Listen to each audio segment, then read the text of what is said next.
Hello, everybody, and welcome to Drawn and Quartered Fan Edition. Today, we're going to be talking to the creator, writer of Iron Skies, a very nice looking Indiegogo we have going on right now. Some really cool art. Actually, Kenyon White, the Beast himself, has done the cover for them.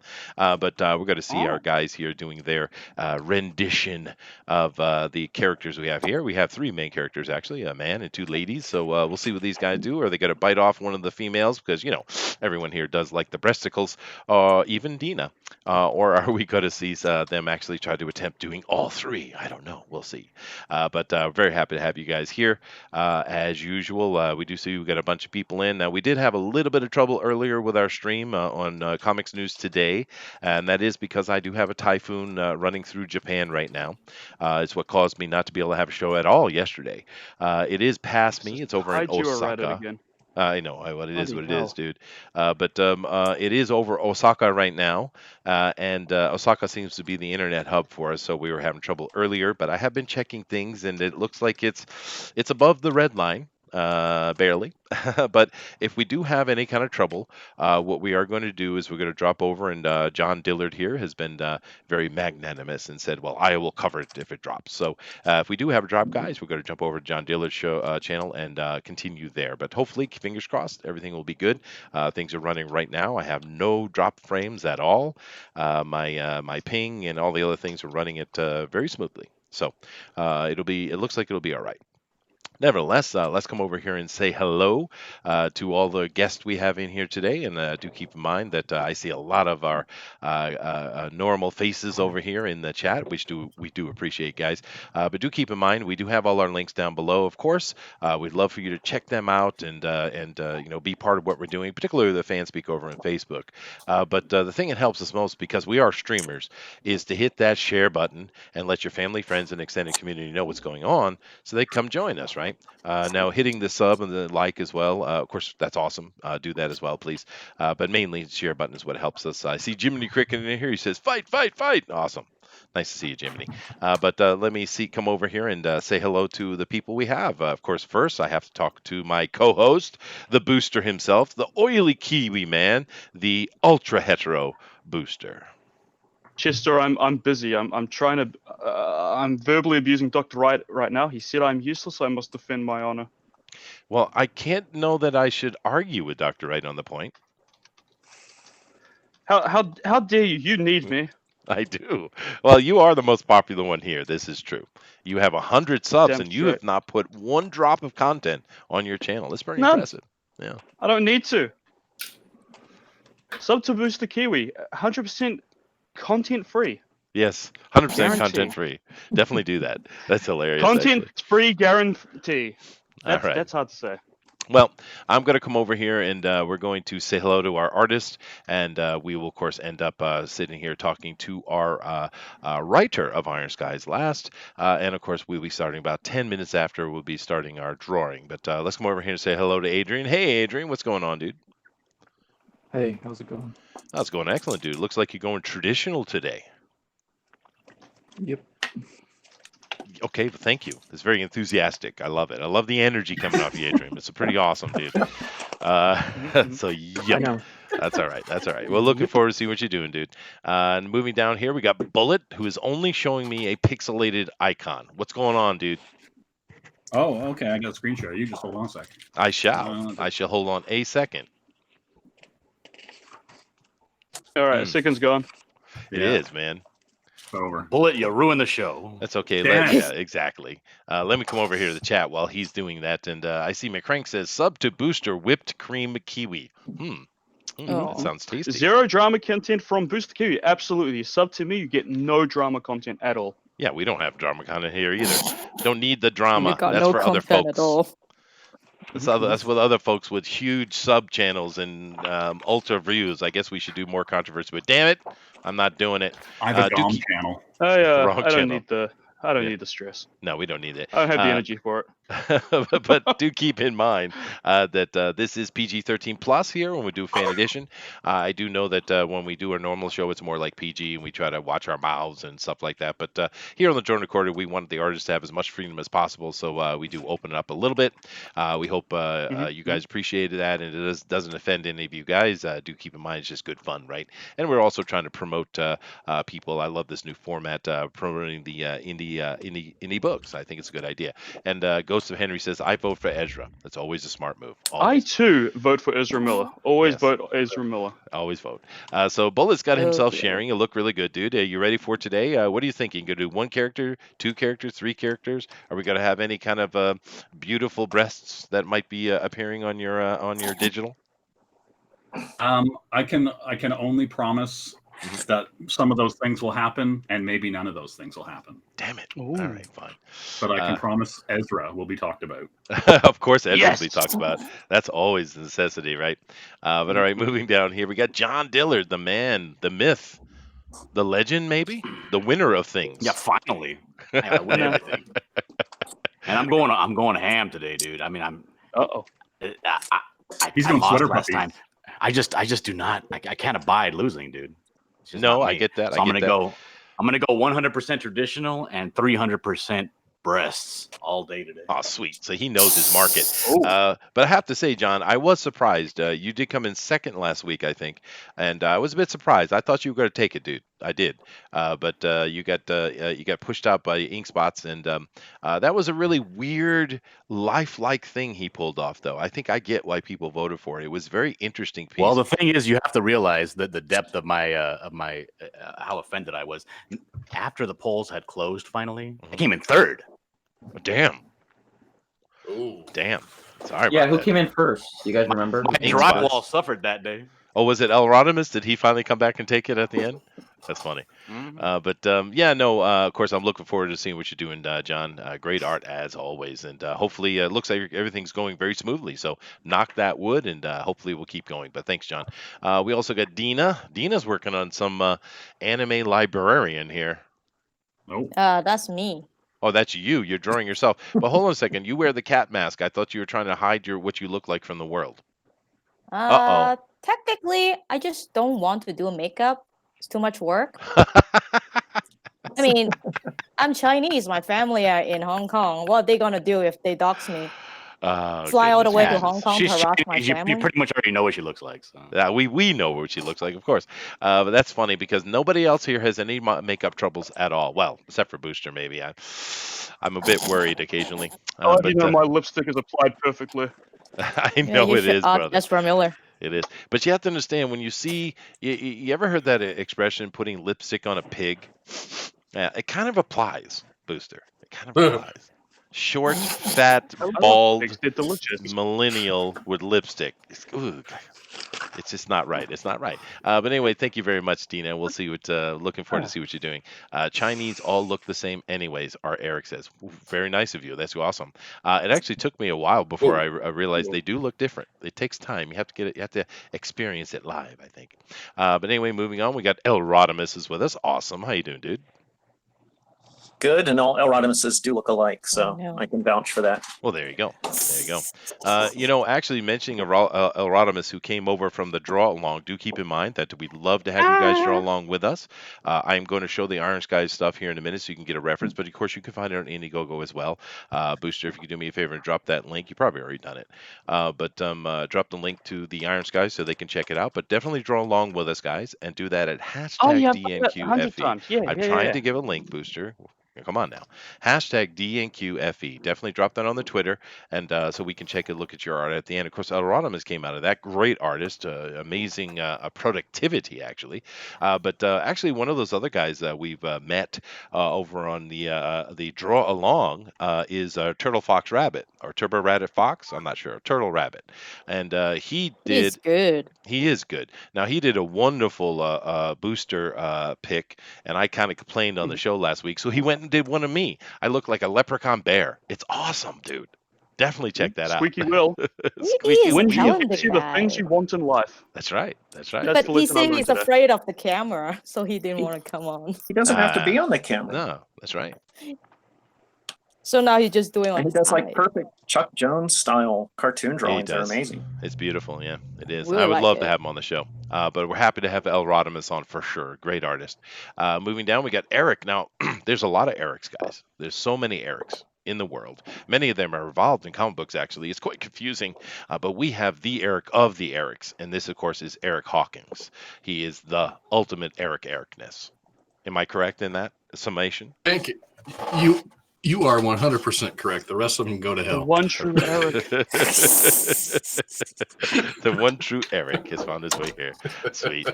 So yeah, no, dude, we got very, very beautiful looking comic book we're doing today, man. Some really good, solid art on this book, and we got 3 interesting characters. Which of them, or all of them, or what's your plan?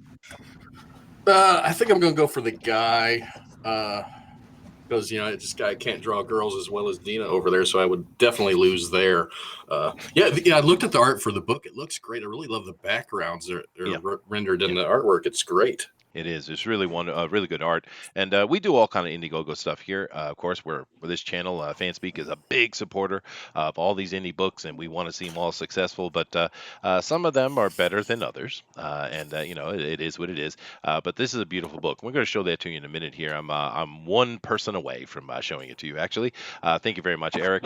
And let's come over here to Rabid. Rabid, this is your second or third time on with us, dude. Third, I think. Third Yeah. time. Well, nice to have you back, dude. Now you understand the medium. I was told the third time I would get a free sandwich. I see. Third time comes with a free sandwich. Yeah, don't look at me. I'm not giving those out. Okay, well, I now, ate them all. he did eat them all, and Rabbit, that is usually Booster's responsibility. But the problem is, we keep getting complaints because they're all kind of oily stained, and people want to know where that staining is coming from. And management shall not explain or take responsibility for Are they anything Booster Vegemite touches. sandwiches? Ew. Oh God, I Bleh. hate Vegemite. Yeah, Vegemite's pretty And awesome. someone needs How to. dare you misgender me Someone that needs way? to. Assume how to, much I like Vegemite. I'm sorry. Go ahead, dude. Someone needs to authorize my parking. Do you guys do that? Dean is in charge of that, but she's a bit difficult. It is funny that it is funny, Vegemite. I don't know if you guys know this. A little bit of information from Chester, as usual, is Vegemite is actually the leftover remains after making beer. So it is the scum on the bottom of the beer barrels. That's what Vegemite is. Ew. Isn't that wonderful? So that's That why it makes tastes like sense. poo. That makes sense. Yeah. Yeah. Blech. Can you get It's I drunk don't know off of it? why. I don't know, dude, but it's pretty horrible No. shit. But anyway, thank you very much for Spread it being on here, the Rabbit. bread. I Now, don't get it, Thank man. It's so gross. it is. Now, what we're going to do is we're going to have the guest here, which is Chris. Chris is with us today, and we're going to be talking to Chris here in a minute about his project and all the things he's doing. But the first thing we need to do, Chris, is we need to kick it off, and we need to get these guys going. So if you could do us a countdown, a nice, exciting, super, get everyone excited, ready to go countdown for our artists. Could you do that for me, Chris? Are you ready? All right. All right. So 2, 3. Draw. what? 2, 3, draw? Goodness gracious! Do it! Go! How come no one could get Done that it. right? Chat, help me Done out, it. Got chat. up and left. Chat, look what I have to deal with, chat. I get 2, 3, go. I get Booster doing some kind of oily thing, which is horrible all the time. I mean, come on, it's 5, 4, 3, 2, 1, go, go, go, go. It's something like that would be much better, but no, I get 2, 3, go. Thanks a lot, Chris. Gotcha. All right. Well, anyway, You're very welcome, Chester. you're very welcome. But I'm thank you for being here. But what I'm going to do, Chris, is I'm going to jump over and I'm going to share the Indiegogo page with everybody. Now, do keep in mind, everybody, once again, we'd love for you guys to hit that share button and let everybody know what we're doing. This is a live stream. We'd like to have a big group in here, and we're going to have a lot of fun as we usually do. And I'm going to go over and I'm going to show the Indiegogo page right now for a little bit. But when I come back, of course, I will focus on showing the art because that's why we're here. But these guys are going to take a couple minutes to get their foundation anyway. But let me go over here and show this page. So, Chris, now your project here is a nice looking project. Everyone agrees. But why don't you, first thing though, you're the writer, correct? Yes. All right. So, Chris, why don't you tell us, how did you get into writing, and more importantly, how did you get into writing comic books? Go ahead, dude. Okay, so I don't know. I've been a storyteller since I was like probably 6, 7, something like that. My brother and I used to just walk to school. It was a couple of miles, and so to pass the time, I would just tell stories, and it, kept us entertained. Uh, Fast forward a bit, and I've been, telling stories for years at that point. I got to where I started writing them. I've always been good with words for the most part, and like at least writing, not maybe so much talking. Um, but what I would do is like just look at things that I liked. I read ridiculous amount of books, um, and just kept refining my tastes and uh, fell in love with the writing. Oh, and then I played a communal RPG that was text based. So it was basically just like hundreds of people storytelling together, basically, and that kind of honed more of my writing. Um, and then I'm very imaginative. I like coming up with like scenarios or coming up with like powerful images and scenes, and I like coming up with like entire worlds and the way that things play off of one another. So um, I've written a few things, but when I was 29, I was like, man, I haven't done anything. All I'm doing is, working job after job after job. So I want to get published before I turn 30. So I went ahead and I went on Pilcrow and Dagger, which is a literary journal out of Georgia, Savannah, I think. And I just entered into one of their like contests and got published. And I was like, oh, well, that was cool. Oh no, awesome. And so, yeah, thank you. And so after that, I was like, well, that's kind of awesome. But at the same time, I was busy trying to make money going through management and stuff like that. And unfortunately, I actually got the general manager position that I'd been after, and that just ate my life for years. Sure. So after that, like, I don't know, it wasn't until I ended up out of that job that I was able to like kind of reset and refocus. But I started writing this story about a decade ago for my sister. The very first episode that I wrote, or I wrote them in like basically like episodes or issues, and they're mostly standalone. And so I wrote it for her initially for like her birthday or something. And it just, I kept doing that because I was poor basically my whole life. So, it's the cheapest thing I could do. And so over time I had, just a bunch of stories, and I just started like taking those really powerful images and like sticking them together and figuring out how they like came together into one story. And yeah, that's kind of how I got into writing Iron Skies, and how I got to at least the part where I decided I was going to hire some people. As for getting into comics itself, my very first comic book, my dad bought for me when I was about 7 or 8. I just was like, hey, I bugging him. I really wanted a comic book, and so he went and he got me issue 1 of Stormwatch. Okay. And I was just blown away by it. I was like, that's awesome. Like, I love the art. I think Jim Lee was on it, or I think he did the cover. But it was just a comic book that I loved. And so when I was writing Iron Skies, I always thought in my head as a visual medium. And so, I'd read plenty of other comic books and manga for the last couple decades. And so it's kind of just been how I've thought of most things. Like, I don't think as much in words as I do pictures. And so it's a lot easier for me to try and describe the pictures to an artist and try and get them to replicate that, or to get those ideas out. Just because otherwise, I don't know.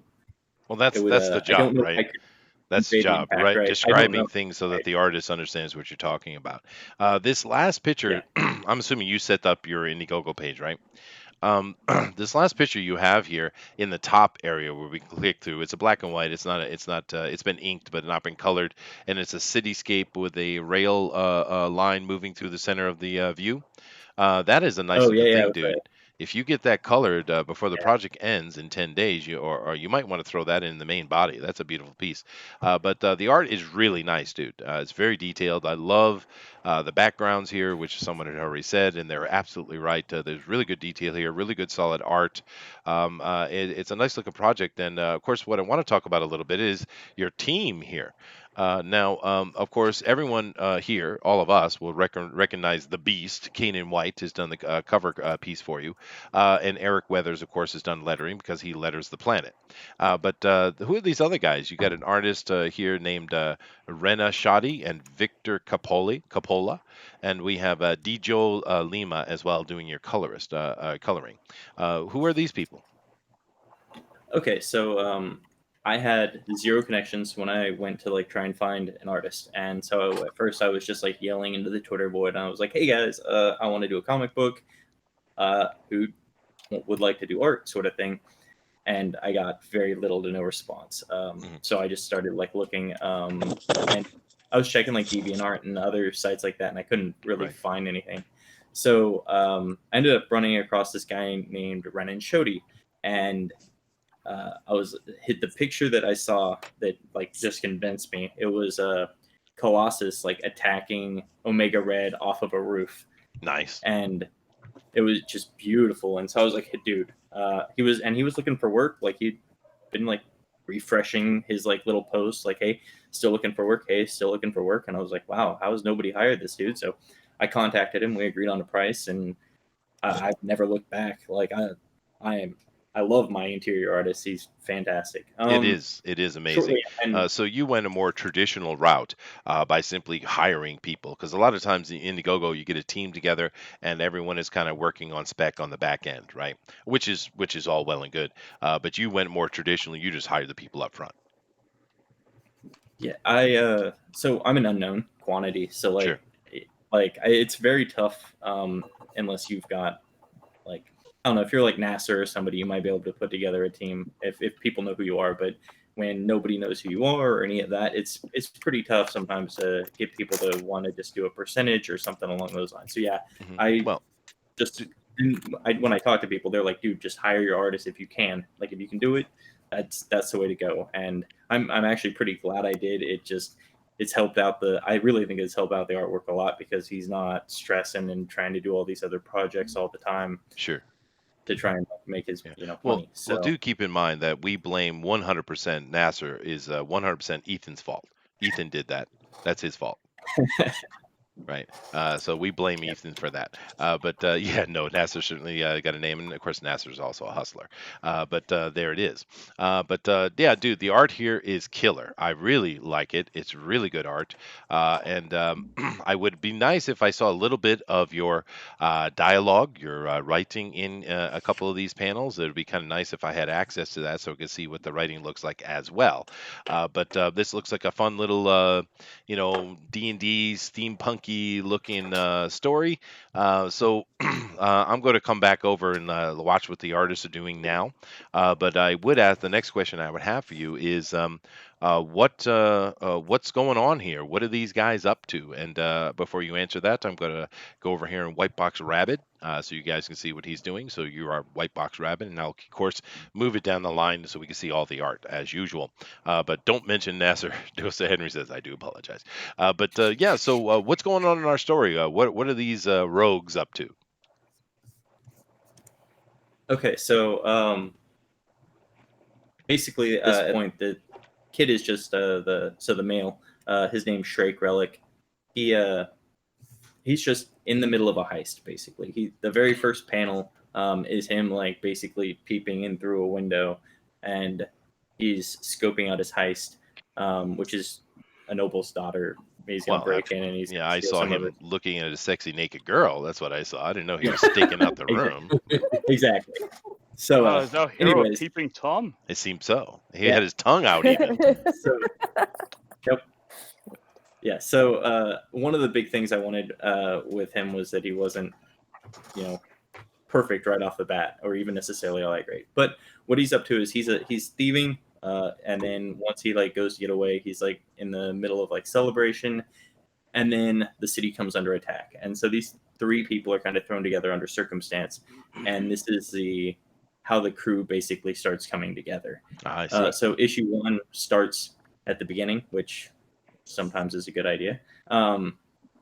And yeah, so this is kind of how they get slammed together, and kind of starts to show their relationship with one another as well. Like, you get that the young girl is kind of like a smart mouth a little bit, and has supreme and total confidence in Anne, and then the guy is just kind of a rogue. He is more like Han Solo, sort of like not necessarily the good guy.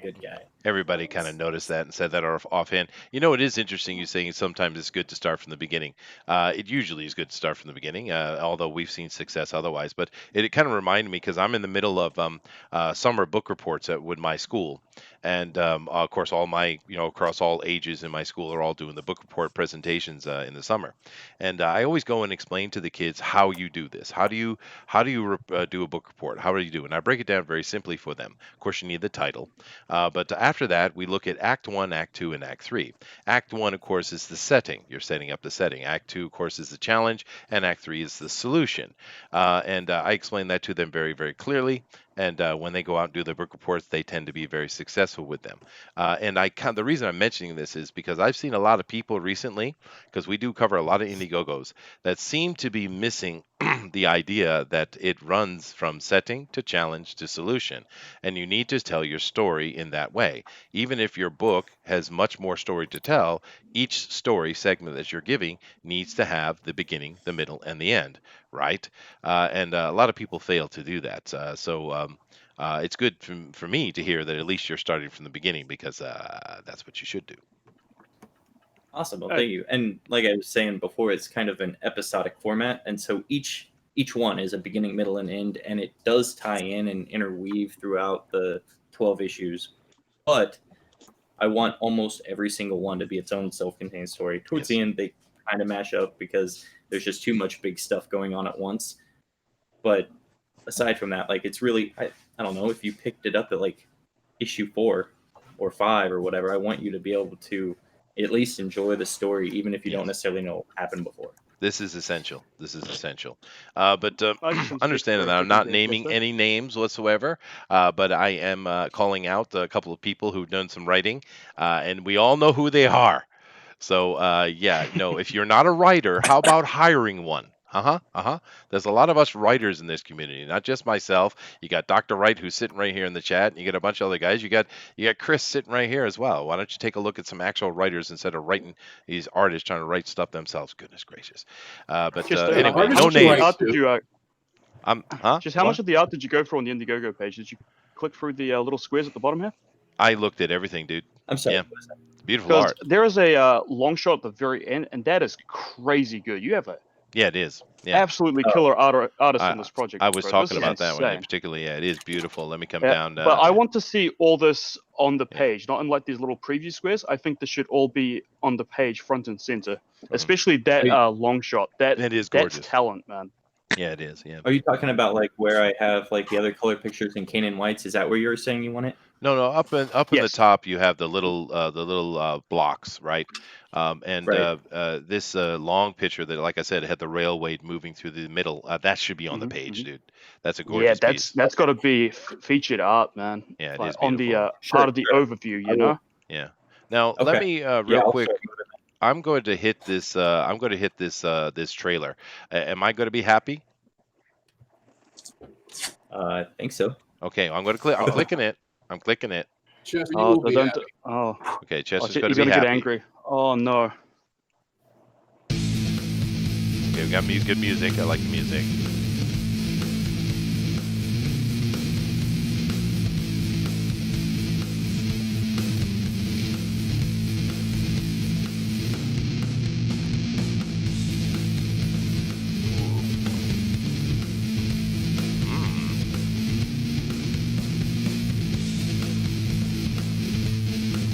Sounds delicious. He's a pervert.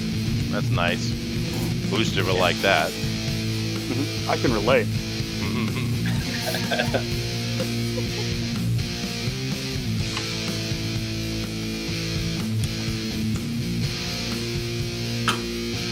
I did have to edit out the full frontal on that. There, look at that piece. Look at that.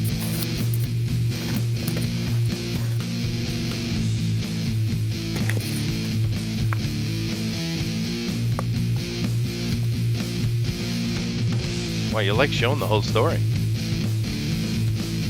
It's the first, I don't know, probably about 15 pages-ish, something like that. So nice it's 40 logo, for the dude. first one.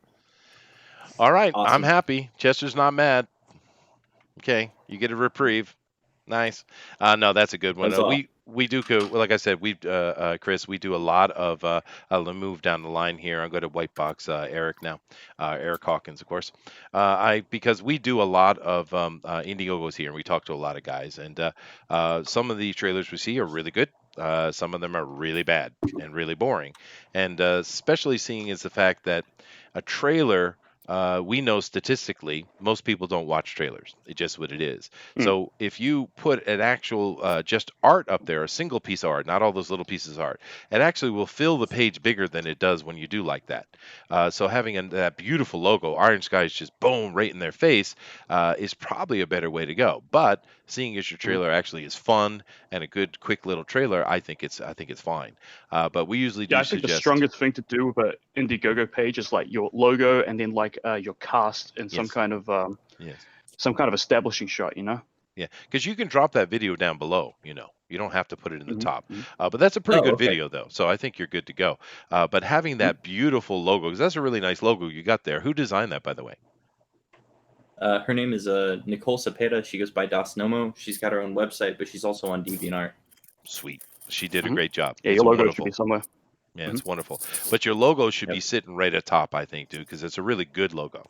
And you could take that video and move it down. You don't have to have that in the top. But it is a fun video though, and I think everyone appreciated it. So that I had that volume low enough. I hope that didn't come through and blast everyone's eardrums. But it is what it is. Hey, we got Good Dog Preston here. He's Skunky is on Indicron and Indiegogo pre-launch right now. Sweet, dude. We know. Very excited. Because we do have you, I believe, next week, right? We're going to be doing Skunk Girl next week, guys. And that's going to be exciting because Skunk Girl is sexy. Especially, I think the best Skunk Girl I've seen, though, Booster, is when Tank Ferret drew that wonderful Skunk Girl, and he put my head on top of it. He put the Bugbear's head here from Gary Shipman on top of it. That was the best one. That's the best one. That's a very sexy one. Absolutely. It's very sexy. Yeah. Sexy Bugbear Skunk Girl. So you should definitely, that should be on your main page, I'd say, Manny. You should put that like prominent so everybody can see it. I feel there is some bias. A little bit of bias. It's just a touch. Yes. Well, I am the biased bear, so hey, He is the biased bear. It is true. Hey, but I'm not alone. I'm in wonderful ranks, dude. Because Google is incredibly biased. So hey, awesome. It's all hot and cool to be biased now. Tank Ferret is here actually, and he says, "Hail the unbreathable skunk girl." He says he's laughing, dude. Hi, Tank. That was a beautiful picture you did of me, though. I love it. I would never look sexier. But moving on down here to El Rodimus, white boxing you now, dude. Oh, cool. Look at that. That's beautiful. Now, Chris, the one thing I did like about the trailer, though, was it showed a lot more of the book. And damn, dude, that art is nice, man. It is great art. Yeah. You know what else is really good, dude? The coloring is excellent. That's really good coloring. Yeah, so my colorist actually hit me up because he saw the artwork that my artist was putting out, and he was like, "Hey, I'd like to color on that." I was like, "Okay," and I guess they're both Brazilian, so they kind of maybe knew each other. I think they both worked at Zenoscope, but maybe at different times. I see. And then the colorist worked, I think, with like IDW and Dynamite as well. How much are you willing to preview before you get a little too shy about it? In order, pages in order, because I love it when people put their pages in order as a preview in the overview. Okay, probably about halfway, I think. And there might be a little bit that I have to not put in. Like I said, for YouTube, there is a little bit of full frontal in there, and I had to cut that out. And dude, no, you don't. So, you don't have to cut out any of it. Never, ever. Oh, really? No. Definitely show us all the On frontal Indiegogo, nudity. I think you can't have the full frontal nudity on the I'm not Indiegogo. talking You're about not I gonna just fit meant, that. yeah. Indigo. I'm talking about Drone Record Fan Edition. Ah, I see. Yeah. I see. Bobs are allowed in the Drawn and Quarter Fan Edition, Yes, not they are. Indiegogo. They are Yes, they are. prudes over there. They are But the prudes. more you Yeah. can show on the overview, though, I think the more enticing it is. And if you can cut it off right at a cliffhanger, I think that's clever. You know, make people want more, Sure, and then they'll sure. back it. Yeah, but it Yeah. is a beautiful looking book. Hey, Trusty Sidekick And is in here. yeah, the Hey, artwork. Trusty. Nice. I honestly feel like you could sell this on the artwork alone. It's so good. Yes, yeah, I agree. And we got Mike in here too. Now, John Dillard here, of course, has great art. Every time we see him, he always delivers. But John, I know you have opinions when it comes to coloring. What do you think about the coloring on this project? It's really good, dude. It is. It is. It's really. I will say this. It's great to work on some artwork here today on a book that actually looks really good. Yeah. No, I agree. I agree. Yeah. And I thank you for that. Yeah. Well, sometimes And the we do coloring work- is great. Like I didn't really know the importance of the coloring with myself even until I did a commission and then somebody had it colored by like Kyle Ritter, and I saw it and I was like, oh hot damn! I really need to step up my game. Right. Yeah. No, I think coloring is the coloring looks fantastic. Yeah. Any of you other? I know you're all artists here, but any of you guys have any experience with coloring at all, or opinions on the coloring? Oh, the color looks great. It's hard. I love the coloring on this, but most coloring is terrible. Right. People tend to Yes. overcolor is the big problem. It's a kind of a flashback to like the old '90s coloring styles. Oh, interesting. Yeah. Dina, you are It a white reminds box, me of just so Cross- you know. It really Oh. reminds me of cross-gen books, Oh. Yeah, I could see that too. like Sojourn and what was the one that Scion. Yeah. It super reminds me of those books. Like it's like very reminiscent of the most of the cross-gen launch library, I guess. Yeah, I would agree with you there. Sweet. All right. Well, you know what you need to do, Chris. You need to get your artist to come on over here to the fan edition so we can see them drawing and be part of what we're doing here, dude. We'd love to have them. And they don't have to be intimidated by being from Brazil. We've had people in here from Norway, and we've had Argentinians. We've had people from all over. So just because their English might not be the strongest, it's okay. We will cover them and cradle them and love them as we always do. So just tell those guys come on over here and let's have a chat with them, okay?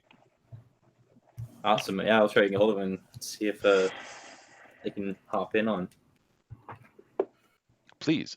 And actually, Ghost of Henry, who's of course been on this show, he's sitting in the chat right now. He says color is overrated.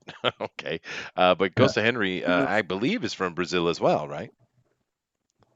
Pretty sure he's a Brazilian. Dude, color can make or break a book, man. Yes, they can. Yeah. You know what we need to do, because Pixel is doing his best. He's trying to put together a coloring and quartering type of thing.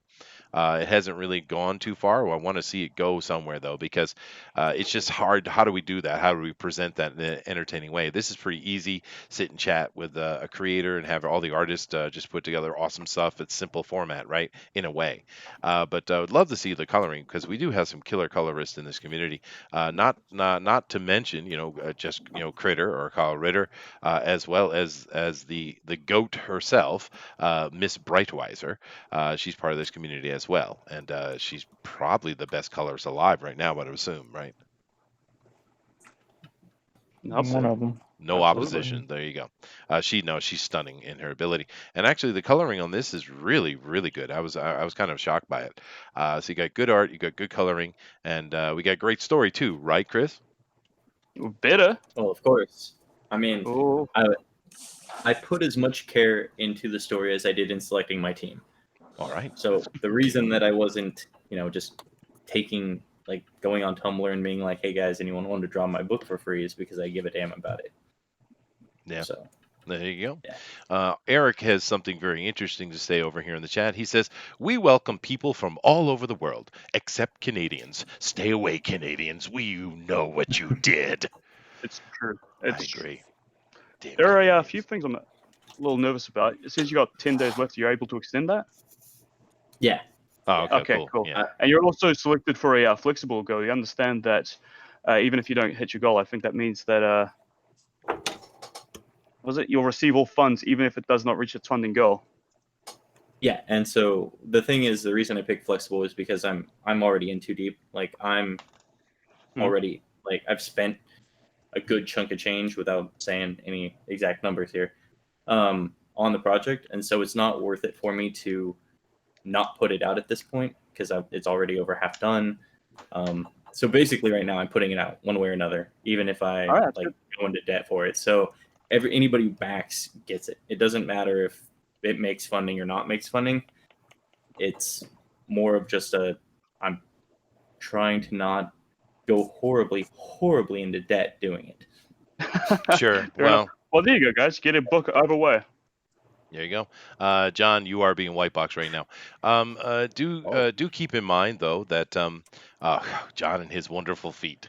But Oh you no. know, John does feet really well. And hands, unlike some other artists we have. But Those feet are making me feel things I didn't know I would feel. oh, Oh no. so Chris, are you going to be going on to any of the bigger channels and trying to promote your work? Yeah, so I actually got a DM from Ethan Van Sciver, Comic Artist Pro Secrets today. And so at some point, it looks like I'll be able to go on there and help promote and do all that fun stuff. And so that will definitely help. I've tried to get a hold of like a few other people, John Malin, Edwin Boyette, and I don't really know how to go about doing that best if they don't have like DMs open. So, well, talk to me after the show, dude. I know exactly how to get a hold of them. Oh, awesome. Yeah. Okay. But it doesn't surprise me Ethan came at you though, because Ethan, he only backs and supports people who have killer art. He doesn't back everybody. He's very, very specific about who he backs. But looking at the level of art on this project, it's not surprising me that Ethan contacted you at all. Yeah. Awesome. It was honestly a bit of a shock to me, but that's just I've never done any of this. I didn't know how to really promote, and I didn't realize when I started paying people money, like real life money, that you really needed to have like an audience, a base, and everything well before that, way in advance. I didn't know any of that. I was just like, well, if I don't start it now, I'm never going to start it, and I'll be like 52 and looking back and being like, what the hell have I done? So well, how old are you now? It's kind of 34. Damn. Damn millennials. Yeah, I just so turned jumped in 49 the feet other first. day, so. He's an old bear. Oh, you're a Gen Xer, man. Yes, I am a Gen Xer. I'm proud of it. Rock and roll, sex, and drugs, and all that. Yeah, We're proud of Gen X. I remember watching all the Pepsi and Mountain Dew commercials and thinking that was the coolest thing. Generation X. Yeah. Oh, dude, we had a lot of fun in my then generation. We just were partying all the time. I feel bad for the kids today, man. They can't even. They're all a bunch of Puritans. They can't say any damn thing. It must suck to try to be in the dating scene today. My God. Oof. Yeah, I wouldn't want to be there. That'd be rough. Yeah. I don't know. I grew up more like as a throwback. I jumped into punk, like 70s punk, 80s punk, stuff like that, did Kennedy's, etc. And so I kind of eschewed all of the social justice nonsense that was afflicting most of my peers at the time. And I'm happier for it, I'm sure. Yeah, I do apologize. John gets upset when you use words that he doesn't know, but I understood what you meant, dude. So you're good. You're good. Okay. Yeah, actually, the punk stuff, I wasn't big. I was more of a heavy metal guy, but of course, the Ramones are the ones who created punk. That's where punk comes from. And I did listen to a bit of the Ramones somewhat, but mainly I was more Judas Priest and Motley Crue and stuff like that. But you know, it's all good. I do see Rise Again Comics. He says, I just dropped in to say you guys are 100% awesome. Well, thank you very much. Thank you very much. Booster is a little bit of 82% awesome, but hey, I pick up the slack for him, so it's all good. I am at least 83. Come on. I don't know. Maybe. I've lost them. I don't know. And I'm okay. is Von Clausen here? I didn't notice him pop in. You said we love you too, Von Klaus. Oh, is he Rise Again Comics? That's who Rise Again Comics is. Oh, I didn't know that. Yeah. All right. Yeah. Now the Howl Comics is in here, and he says Gen X is mentioned. Cranberries linger begins to play. Yep. Yeah. But no, it's just my generation. We knew how to have a good time.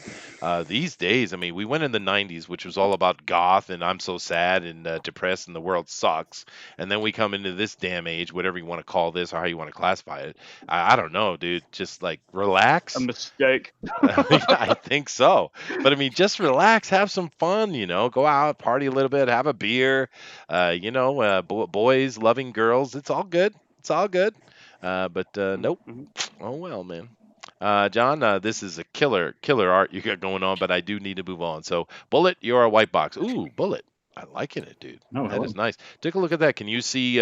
Actually, I'm not really sharing with you guys, but that's all right. You should be able to see what I'm white boxing anyway.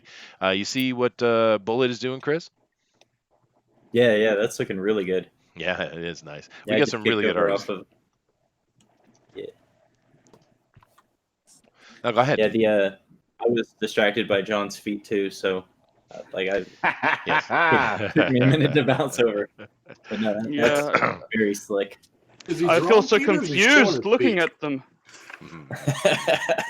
I'm showing wrong. Why do you think everybody's gobsmacked? I'm showing my feet, man. Showing them. Damn. Oh. Yeah. Terrifying. Nick W. Chester's generation, the gay 90s. No, dude. I'm saying the 90s were gay. Yeah, understand that. The 80s were not. The 80s were awesome. Rock and roll, sexy girls, boobs out, cocaine on the table, baby. Don't give me that gay 90s crap. Huh? No, the 90s were awesome. Neo-Puritans. That's what they are. You're right, Howl Comics. Yeah, this is really nice, Bullet. But that's the cool thing, Chris. On this show, we have really good artists, absolutely killer artists. So I think it's always a thrill for any of the Indiegogo or Kickstarter creators who come in to see their art being treated with such love in a way. But it's very cool, dude. Yeah, it's one of those things that it's a whole nother level when you start seeing your creations, like the figments of your imagination come to life. Same with the first couple times I saw my artist draw some of my stuff, I was just gobsmacked. I was sitting there just staring at my phone for 5 minutes, oh my god, this is real. People are really drawing it. That's awesome, because I can't draw. No, I can't either, dude. Howl Comics says 90s, Christina Applegate, drool. Well, the good thing about Christina Applegate, she had one of the best racks of all time. And she was a dumb blonde who said very little. It was perfect. It was perfect. Ooh. Now they all talk and say stuff. It's come on, just shut up. Yeah, it's so gay. You're right. God. I'm so triggered. I have opinions. I don't want. He said he was talking about the 1890s. Zing. Oh, thanks, dude. Thank you, man. Nick W. is always giving me a hard time. It's wonderful. Screw feelings. That's so pansy. Are you a little girl? Who care about my feelings? Well, Booster is now. Let's be a little sensitive to Booster. Come on now. Yeah. I have very easily. It's okay. I still love Booster, so he get a pass from me. I'm not Right. really There that you mean go. at There him. you go. See, you don't even need a penis, Booster, and you're all good. Damn, I have a wonderfully very functional penis. I wasn't sure Does he it had one. function? I think you were arguing, complaining that 3 inches is good enough. 3 inches will do. You were telling me the other day. More than enough, just. What? You can barely penetrate with 3 inches. Are you kidding me? I'll be right back. What are you talking about? Oh, Booster, his comedy is funny. Adrian, you are The being sheep white don't box right mind. now, dude. Manny says from Good Dog Ooh. Press, he says Skunk Girl is a bad girl, like the 90s comics. Awesome. Awesome. We do. Skunk Girl is really sexy looking, and looking forward to see what you're doing with it, dude. I know that Manny took some time and went back and did a lot of redrawing, resetting, a lot of stuff. And really looking forward to seeing how the project comes along, Manny. And of course, we'll have him on next week, and you guys all get a chance to draw Skunk Girl, which will be a lot of fun. Bethany says, "Geesh, lol." I do apologize, and you know I'm joking, Bethany. Brian Hawkins says, "Hello, everybody." Well, hello, Brian. Bethany continues. She says, "That was far more information than I ever wanted to know. I do apologize." You got old man here. You gotta get a dirty show. That's true. Old men are dirty. That's right. And you know why? Because we're from the 80s or earlier, and we knew how to sex up a woman. Damn people these days. Oh, that's why you got kids. Well, Damn straight. there'll be no kids. That's right. I got 2 of them. Yeah, that I know of. Oh. Oh. Ooh. Child support incoming. No, absolutely. I'm in Japan. You can't get me, dude. I'm safe and protected by borders. But Tank variant covered by Tank Ferret. Awesome, dude. Now Tank is a killer artist too. We haven't seen Tank on here in a long time. Why, Tank? How come you haven't been on the Drawn Recorded Fan Edition, dude? Because Tank Ferret is a killer artist, and I hope he comes back one day. Love to have him, dude. He better come back. Right. Bethany says, "It's all good, Chester." All right, thank you. I'm glad. But Dinale, not Dinale, Dina is correct. I'm just a dirty old man. It is what it is. Oh, well. Well, you have kids, so what the heck? That's right. And He my already wife did his duty appreciates as a it. human. Elrodimus. Hello, Elrodimus. How you doing, dude? Good. I started over. Yeah, and I'm kind of wondering how many pieces are you going to do today? Doing it again. He is, dude. He is. I just wasn't happy with the other one at all. So. Did you at least keep it? What a coin. Yeah, it's still here. I just same thing. Yeah, but I got too far ahead of myself. I'll probably redo Let it us later. be the judge of that. Yeah, but you artists are never satisfied with anything. So. Bloody neurotic, I swear. I put out a piece of crap, and I'm sitting here like, oh, this one's pretty good today. It is. Is Ezra making another appearance? Is the steampunk Ezra today? No, dear Lord, have mercy on our soul. I'm sorry, John. You were trying to say something, dude. It's sometimes it's a little bit difficult when you're drawing. You're right in the middle of it, and then something goes wrong, and there's this moment where you have like a make or break. Like there's no way I can fix what I just did. Yep. I see. And it's just something you have to do. Yeah, no, I can understand a little bit being a musician, but the problem is I'm always live, so I have to kind of go with it and wrangle it back to where it should be when I make mistakes. But I don't have the option to start over, Just tell everybody it's a remix. Or something like that. But I'm usually remix I'm edition. accurate. I've been playing saxophone for 44 years now, and I don't make many mistakes, luckily. But occasionally, it does happen. It does happen, especially when I'm trying to be eclectic or something. Now that's an instrument from the 90s. Nobody plays saxophone anymore. No, I guess not. Well, I enjoy it, Bill Clinton killed it. Bill Clinton killed a lot of things. Brain cells included. Yeah. Little kids, too. Yeah. Oh, what? Wow. Do you know something we don't know? Obviously. Ruby Rich. That's true. Yeah, that is true. Wow. Yeah, I'm saying, Wow, that I'm was sorry. a deep cut. Do keep in mind that I think a lot of that Ruby Ridge stuff was actually Hillary's doing, not Bill's. But then again, Hillary was responsible for a lot of that kind of stuff, including NAFTA. I think that's what tinfoil talks. It is, but it's a fair comment. Anyway. Let me see. Rebel Comics is in here, and he says, "Lol. Well, if we are shilling, Naobi Comics is to Indiegogo July 3rd. Exclusive variant by Josh Spencer. Yeah, no, cool, dude. Rebel, if you want to come on the show and either be on the Fanspeak show and talk about your book, we'd love to have you. As that goes for you as well, Chris. We'd love to have you if you got time to come on to the Fanspeak itself and just do a show talking in depth about the book if you'd like.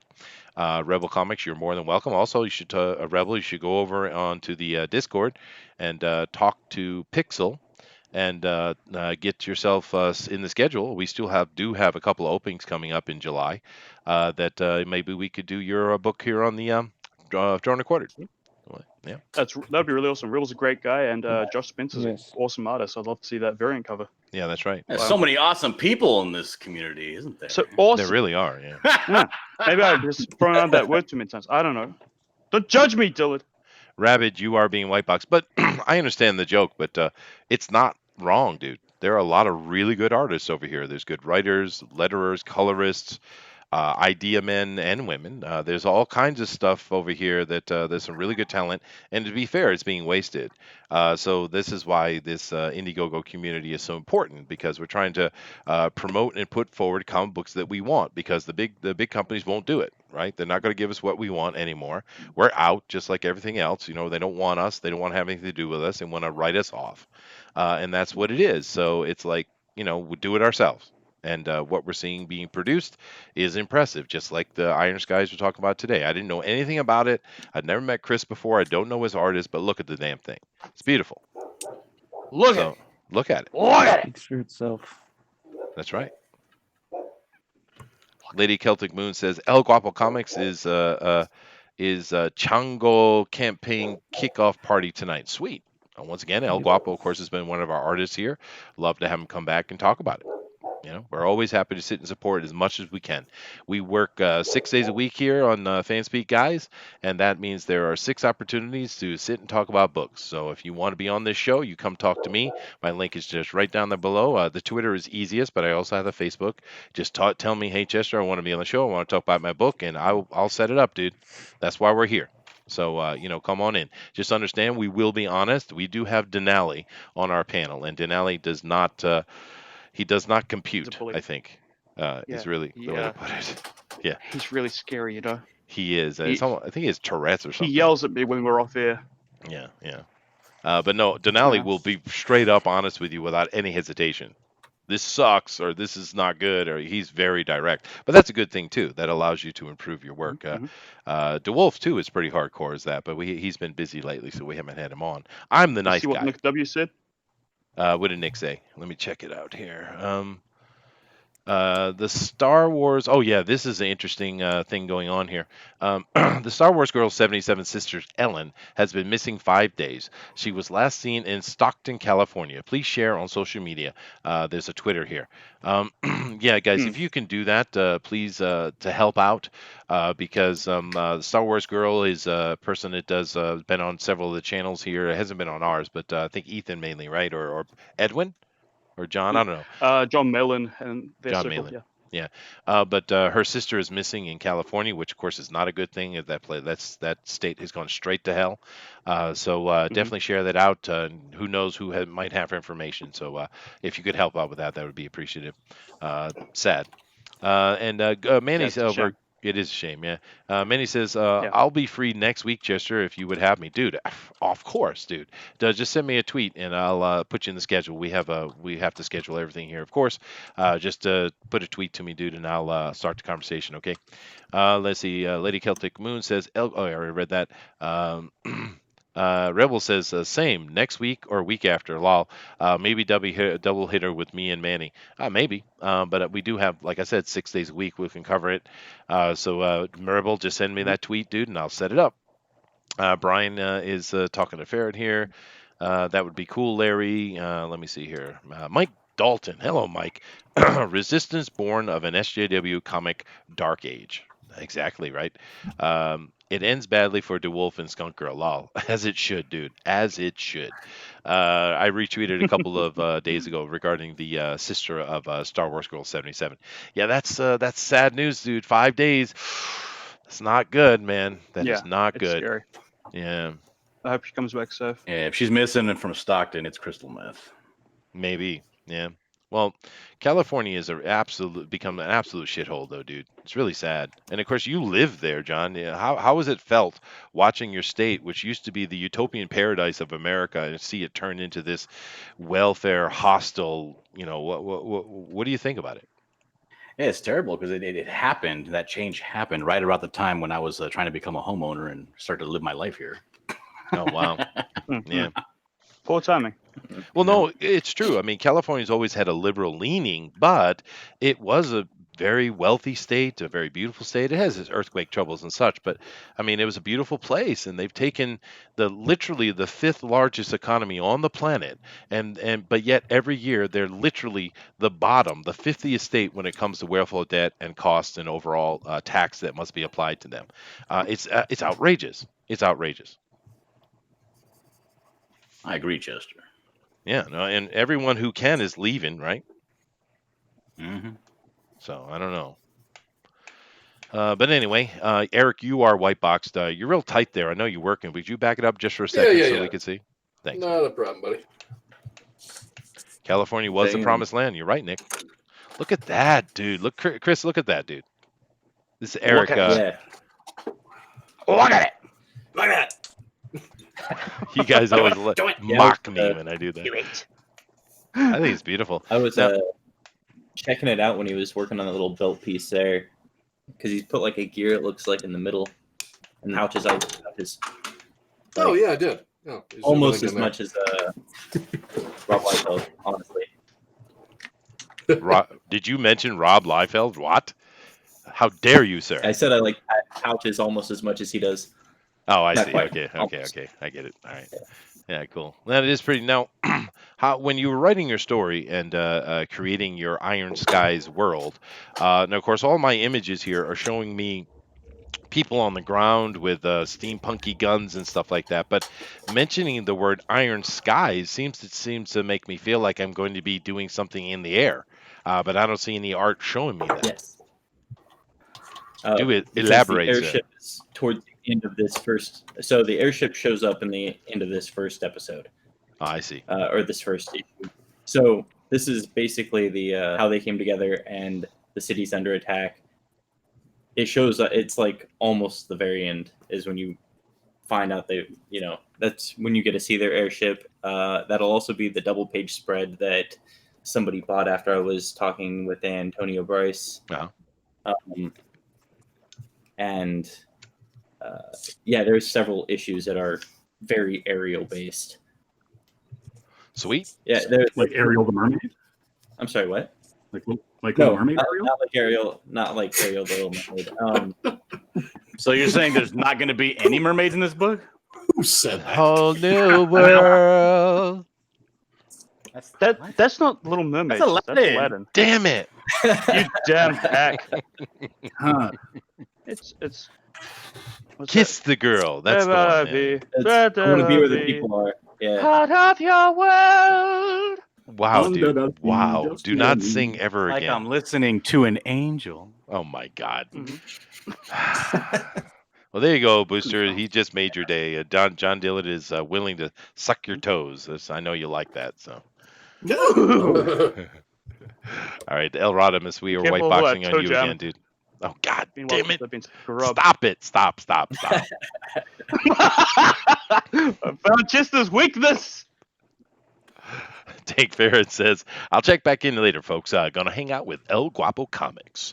Awesome, dude. Say hi for me, please. Oh, I see. El Guapo's cooler than us. Well, I he's see how got it his is, Tank. he's got his launch party today, so." Oh, I see. Yeah, Rodimus, you're just so damn quick, dude. Now, it's interesting to me in this piece you're doing right here. You were doing the standard human proportion. Now, I've learned in the months since I've been, because I knew it in my head, but I didn't understand it. But sitting here dealing with all these artists, I've learned a lot of things from a lot of them, including you guys and John Dillard and stuff. But what I've learned is that the comic book character is done at a larger proportion than normal human proportion. But in this case, you were doing a standard human proportion. Why did you make that decision here? I've always done, I guess, a more illustrated style of drawing.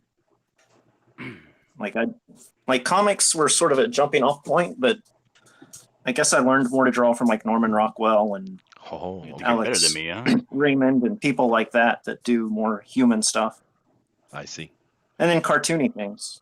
And I know it sounds weird to people, but like cartoons are actually very human proportioned, even though they're not, but they are. They exaggerate like eyes and hands. They're but not, but they are. Well, no, he's saying Yeah, that but the their body basic is. but Pick the- one. their basic form is just completely human. Like they're the only things where you see a spine and the curvature of the spine and neck. You don't get that in comics. Well, let me ask a question to the That's why artist in general. comics Maybe. come off as very stiff for some reason, and that's Oh, why. do they? Well, let me ask Because a they don't question to do you. the curve and they don't do. Go ahead. Well, my question is, when you talk about comics and stuff, of course, we know they exaggerate the head and stuff like that, sizes and such. But one thing I've always noticed with comic books, it seems to be a rule that all the characters must have 4 fingers, not 5.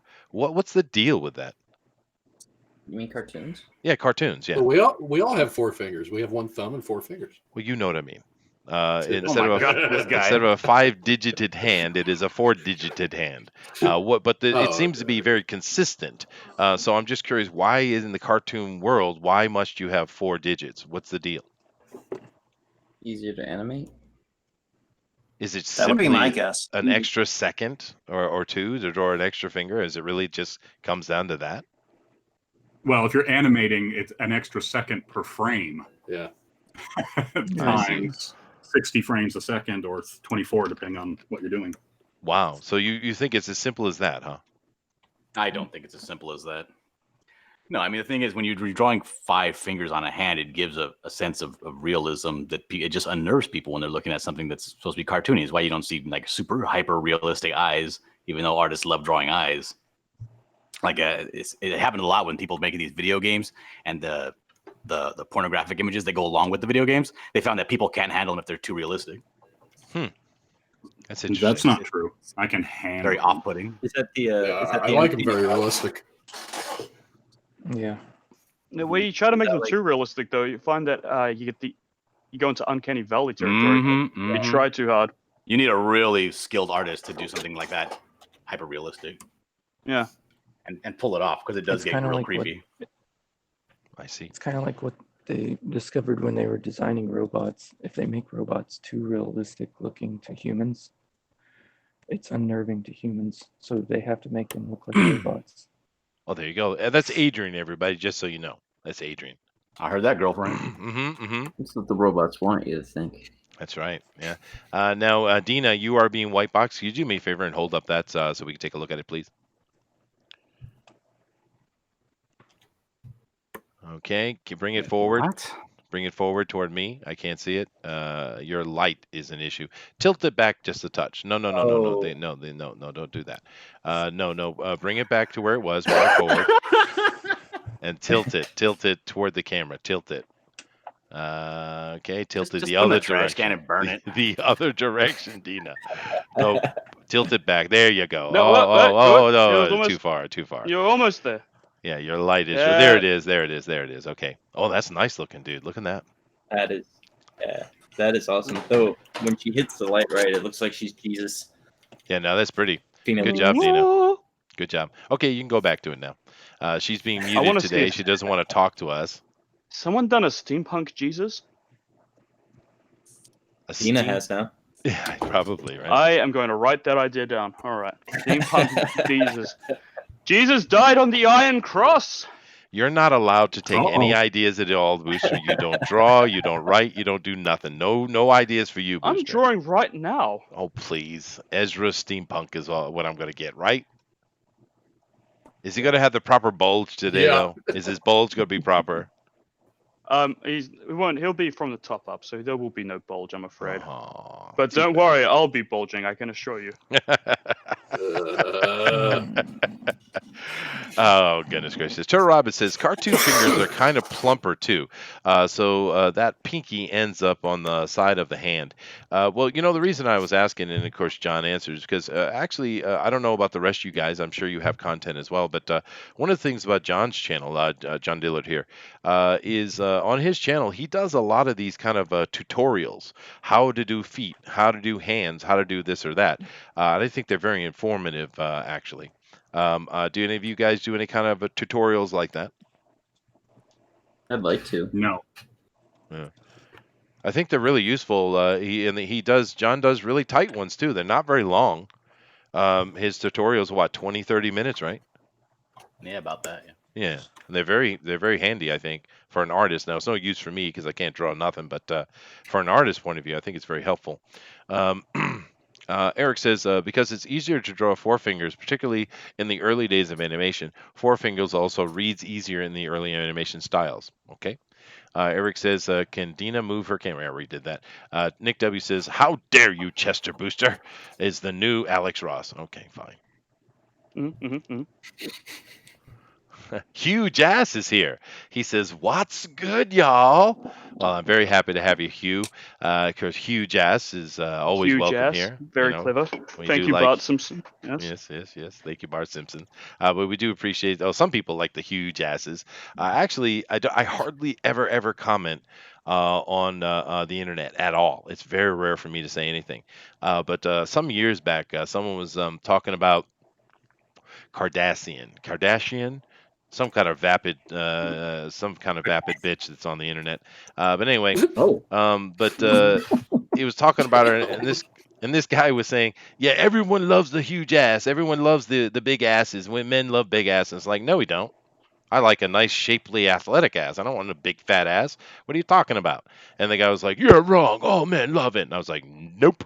He got very upset with me. He said, "Oh man, love it." Yeah, all men. I mean, some Chester, dudes seem to like the giant fat Oh, ass, but I don't like a giant hey, fat ass. I like a nice, hey, tight, Chester. athletic ass. I mean, I like that. And I like that I kind do of ass. too. No. Like an athletic booty. Hmm. Fat bottom girls make the world go round.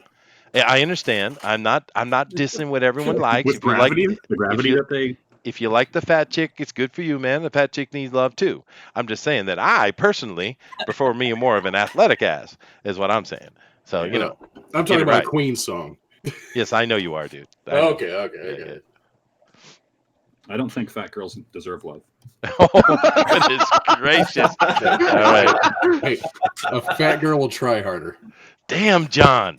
John, you are white box, John. Oh, Ricky Gervais had such a great bit Damn. about this. What he say? He's like, "Oh, fat girls, they always try hard. They've got lovely hair, lovely nails, anything but going for a run." Right? Yeah. But no, I don't have no problem with thick chicks. That's fine, dude. I'm just saying that telling me that this is what I have to like. No, shut up, man. that was me. I was the one who said that. Oh, was it? Okay.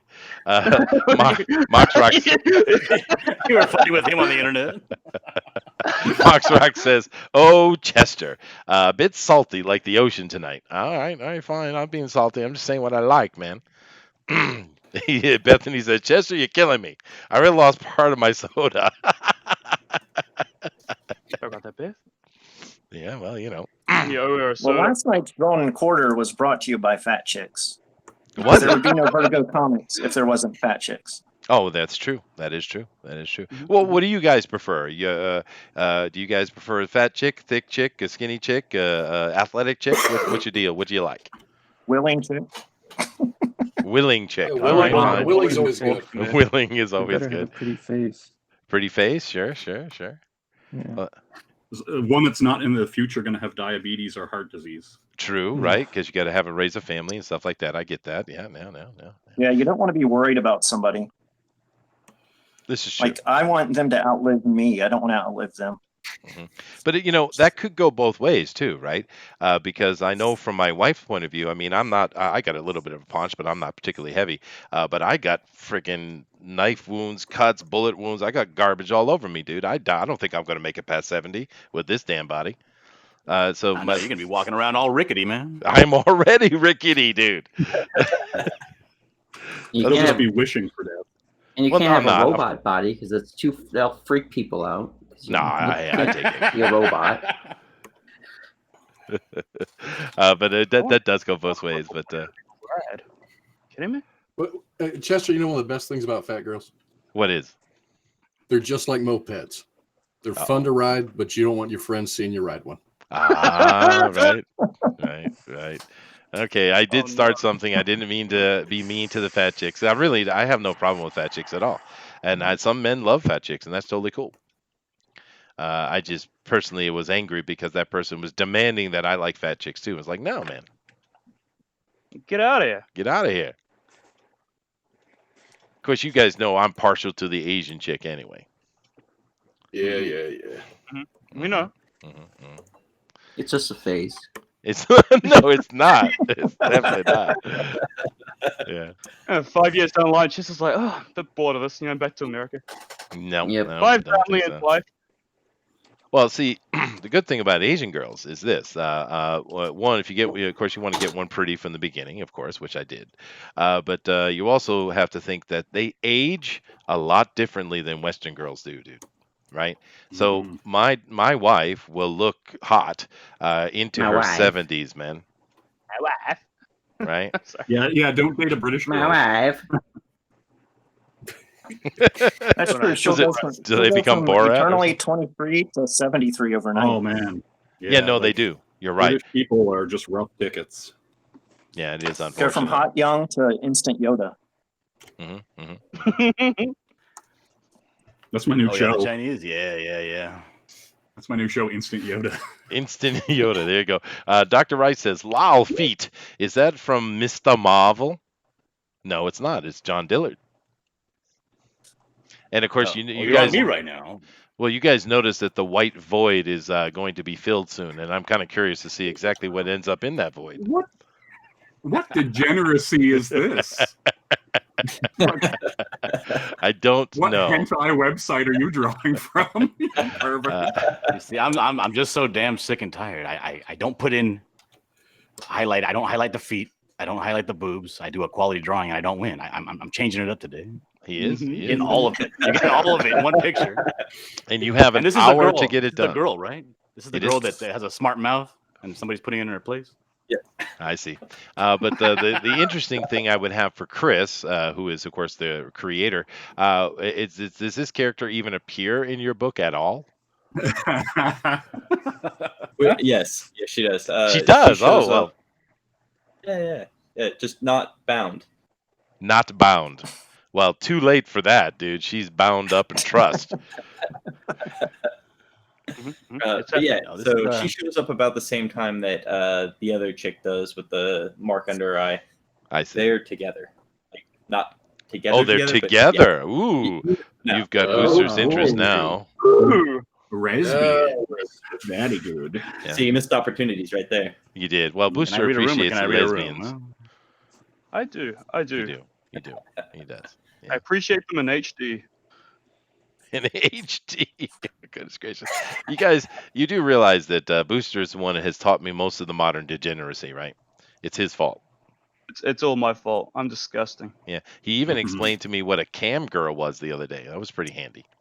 Oh. Nudge, wink, A wink. girl who's half Say no camel. more. Goodness gracious. Yeah, I never get. I don't mind what people do. It's all good, but I never care for that kind of stuff, man. It's I don't like being teased in that way. If I want a woman, I want her in my hands. You know what I mean? Oh, Yeah, that's why I don't go to a strip club. I just go get a whore. More honest. What? Oh, there you go. There you go. Yeah, they're cheaper too. My cousin always says the same thing. He says, "Why should I date a girl when I can just go pay a girl occasionally?" And I was like, "All right, fine." He says it's expensive anyway. Yeah, that was my grandpa's dying words. Oh my! Your grandmother was a whore. Says, I'll give you some advice, John. Don't ever get married. Okay. You are right, devilish. Yeah, Booster is 100% degenerate. This is definitely true. This is true. It's yeah. I cannot deny. Yeah, he just starts shaking John. Why buy the cow when you can get the milk for free? Oh. McCrank says something here. He says Booster is intensely into Yuri. Now Yuri means sameness. What is this? What is this thing? Yuri. Oh, he probably means yaoi. Yeah, he's talking about that gay shit. Oh, The boy on board. Why would they call that Yuri? That's just okay. Anyway, Yuri on ice and stuff like that. understanding the language isn't the same as understanding the culture, right? John Chedester says, literally get a 2010, and if she demands I like her, personality becomes 110. So total score is 80-100. Not that I rate real women. Okay, I didn't follow that really well. Did you follow that, Booster? You understand what he's trying to say? Much man. I think he's just being a sexist pig. All right, Mhm. fine. But Eric, Bullet, you are being white box, dude. Okay, I'm liking this piece. Can you back it up a little bit? I can. You guys are under an hour, by the way. Oh, look at that. That's cool. Yeah, I like what he's doing. What do you think of this one, Chris? He's going a more stylistic, cartoony look at it. Yeah, that reminds me kind of like Full Throttle back in the day. It was like a 1997 game, where it was super stylized. Though it was a little less thin and a little more Brutus the Badass looking, but yeah. Yeah, that Brutus did look good. But it is written by Nasser, so tentative, lukewarm feet. I'm waiting. Inkspot says, nobody told me there was a drawn and quartered porno edition. I would have signed up. Well, thanks a lot, Ink. All right, I'm all done. You're done? Oh, goodness gracious. All right, I'll come back to you in a minute, Bullet, but we're going to see the absolute majesty of some Ezra something or another. Oh, Go ahead, dude. We should have an Ezra week. Oh, Here is my steampunk God. Ezra Miller. As you can see, he's got a nice little steampunk goggles and feather top hat. I captured his cheekbones fairly well, I feel, and his square jaw and chin. Yeah. So, You yeah, do this is realize his sunken cheeks come from malnourishment, right? You understand that's what that is. Mhm. Chris, what do you think? I thought it was This just character? always sucking, you know. He is always sucking something. I get all the protein he needs. Oh no, Mhm. no, no, no, no. All right, Chris, what do you think about the steampunk Ezra in your book? Does this belong? Say no. Say no a lot. Does not belong in the book. However, it's beautiful work. Beautiful outside of the book. I feel he says it's I feel cover he should- worthy. I feel that in the movie adaptation of Iron Skies, Ezra Miller should be your lead role. Wouldn't you agree? No. Okay. Yeah. I absolutely should be. I'm glad we agree. Thank you. Okay. Back to Bullet now. We're watching Bullet. John Teddister says the point was if you demand if you demand I like you, I won't like you even if I would have otherwise. Oh, yeah, of course. This is simply touching on the rebel in all of us, right? Pixel Trader has shown up. He's deigned us with his presence. Everybody. Pixel says Full Throttle was a fun game. So you had to mention a video game, and then he responds. This is what we have to deal with our boss. God. Pixel. It was a fun game. It was a full game, yeah. A Clockwork Miller. In 1997, I was way too busy doing stuff. I wasn't playing video games. Nerd. Yep. Eric says one of his eyebrows should be shaved off. You know, I agree with that 100%, Eric. Booster, take one of those eyebrows off. That's what you need. All right, That's what it's I'm missing. destroying one of his eyebrows. Yes, you should. I think that will make the whole thing. Yeah, should be the right one. The right one. His right? Yes, his right. Okay. Can do.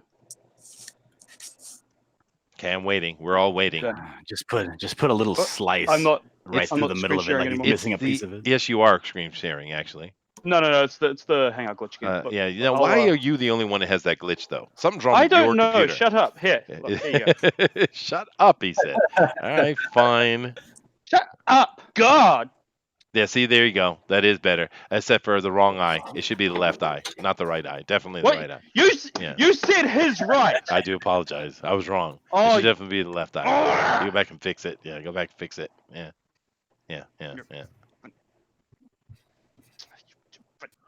Yeah, that's right. That's better. That is better. Okay. Good boy. All right. So we're back on Bullet again. So anyway, we are sitting at about, I don't know, 45 minutes or so. 45 minutes left in the show.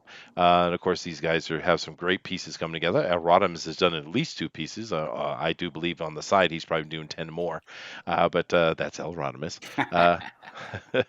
But there's some really nice looking pieces we do have coming together here. Not least of which is Bullet. Now you've been real quiet, Bullet. You got something to say to the folks? You got some thrilling dialogue or insight or something about thick chicks, maybe? Well, I mean, aside from Ezra Miller, I mean, the reality is that like I don't really have much to say other than, you know, we should do an Ezra week. That'd be fun. Yes, I agree 100%. We're We should already doing celebrate Spark Week. all things Ezra Miller. So everyone has to do Ezra Miller as Batman or as Superman or as whatever character. Is that what you're saying? As whatever the hell they like, it just has to be Ezra Miller. Yeah, Charlie and the Chocolate Factory. As Oh Booster my Gold. God. As Booster Gold. I should have that commissioned. Mhm. Your profile idea. Big idea. Well, we know you're rolling in money, so you can commission anything you want. So those getting tomatoes. fat off that tomato money, yeah. Yep. Mm-hmm. They pay well. Do they? How much Mhm. did you get? How much do you get paid to weigh a tomato? You'd be surprised. Would I? Yeah. I was getting paid pretty all right. If you don't mind me to, I don't know if it's like rude to talk about how much money you earn. You know, it's just, I was getting equivalently 17 American dollars an hour, and I was No working 54 hours a way. week. You were getting paid 17 bucks an hour to weigh a tomato? Yeah. And this is One tomato? there you go, I guys. call bullcrap. Yeah. This is why Yeah, New I Zealand just weigh the sucks. same tomato over and over right? again. This is why Yeah, New I just Zealand. weigh the same. Yeah. Well, that's why New Zealand's falling back into the ocean, dude. That's what's happening. Oh, goodness gracious. I'm going to move over here to Adrian now. Adrian, you are White Box. Nice piece you got going on today, Adrian. I like what you're doing here. You got all three of them together, Thank you. looking up at the skyship. It's cool, dude. Thanks. And very ambitious. Although you are getting tight on time, dude. Yeah, I What know. time is it even? You guys have about 45 minutes left. Oh, that's a lot of time. Crap. Not for everyone, it seems. Let me see here. Pixel says something. I guess I got to read it. He'll yell at me if I don't. He says, I've got this little project called Cover Crashers. I'm prepping, and I have a mailing list for it. So you can get in on the early bird perk and exclusive SDCC 2019 cards. And he's put up a link. Sweet, dude. Is that the thing you were talking about, doing the anthology and having a bunch of us writers put up stories and then have the artist do those stories? Is that what you're talking about with that, Pixel, or is this something else? No, It's Pixel's parody talking about cards. it's a bunch of parody cards. He's ripping off my idea. Oh, is Is he? it like it's like Garbage Pail Kids?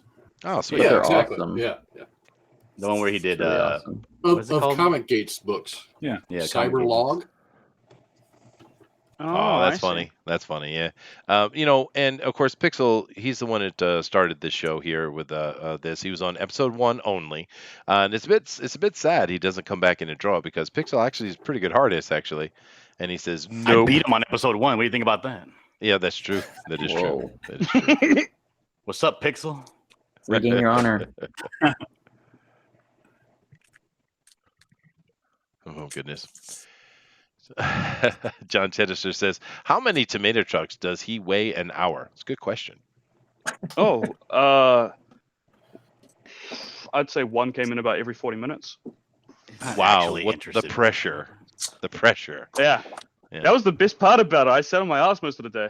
And he played Waiting for trucks to come in. It was great. He played I love Pokemon. that show. I played Pokemon. Yes, he did. Waiting for trucks to come in. It was awesome. All right. And he got paid $17 an hour for it. Yay. Yeah. Scott Schmier says, okay, my draw along is mostly inked. Awesome, Scott. Would love to see you doing the draw along every week, dude. It's really cool. Do keep in mind, guys, if you are drawing along, and we hope you are, definitely drop that over on hashtag DNQFE. Once again, that is hashtag DNQFE. It is not at DNQFE. It is hashtag DNQFE. If you put at in, Booster will get very upset with you. I get really angry. Like he does. Just, it's. He'll scream. We don't want him to scream. So That's pretty angry there, Booster. Yeah, right. Pixel Trader says Clone Star is one of my favorite cards. I've been hearing that joke going around. Clone Star. Can someone explain to me exactly what is it that Mike is supposed to be cloning?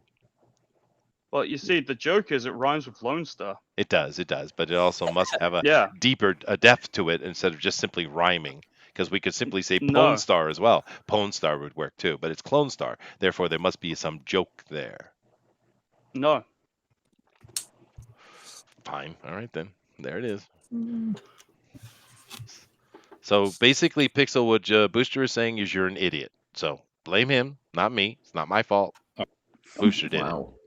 Kick him off the show. Don't let him come back. Don't you knock on me? Oh wow! Let's see. John Sanderson went and did some math on us. Okay, he says I estimate that he gets paid 0.0085 cents to the tomato. All right then, it's pretty high. Oh. Oh, I see. Nerd. Dr. Wright says the joke is that Lone Star is such a generic hero that it's just pieces of better superheroes put together. Okay, but that is what a lot of characters are, aren't they? How dare you? Oh, snap. Uh-oh. Aquaman is People cool. just You like get to pick on Mike. Oh, is it just cool Superman to was pick on a Mike? ripoff I of see. Jesus. Yeah, well, yeah. So Mike gets picked on from the anti-Christian types, and then he also getting picked on by everybody else. Poor Mike. Oh well. Poor Mike. Poor Mike. Someone stand up for Mike, for goodness sake. I will, dude. I stand up with him and the rhinos. Mhm. That was a joke. You mean No the one caught the unicorns? joke. Someone has to- Damn it. Pixel Trader The Chester, unicorns? I'll send you a work in progress. Awesome, dude. You got to send that to me now, You or talk is it about something for later? unicorns, or you talking about the Republicans?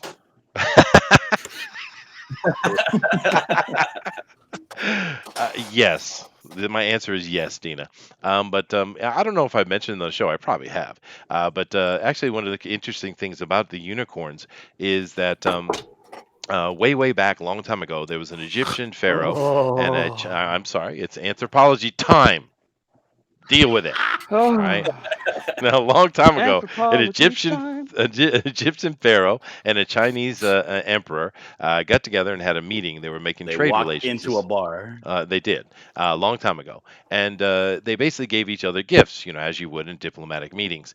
And of course, the gift that the Egyptian pharaoh gave was a bunch of giraffe. So they took the giraffe back. They put him in the main city at that time. I think it was Dajing at that time, and they built a little zoo. And the people of Dajing came and see these giraffe, this new weird thing they'd never seen before. But the problem is the Chinese didn't know how to care for them, and they ended up dying pretty quickly. So the giraffe were no longer available for people from around China to come and take a look at, and therefore people just started talking about what they looked like. And over time, the artistic interpretation changed because it was almost mythical to them because they didn't really get to see it. It was just word of mouth. And of course, in the end, it became this thing what we call the kirin here in the West, or the dragon horse.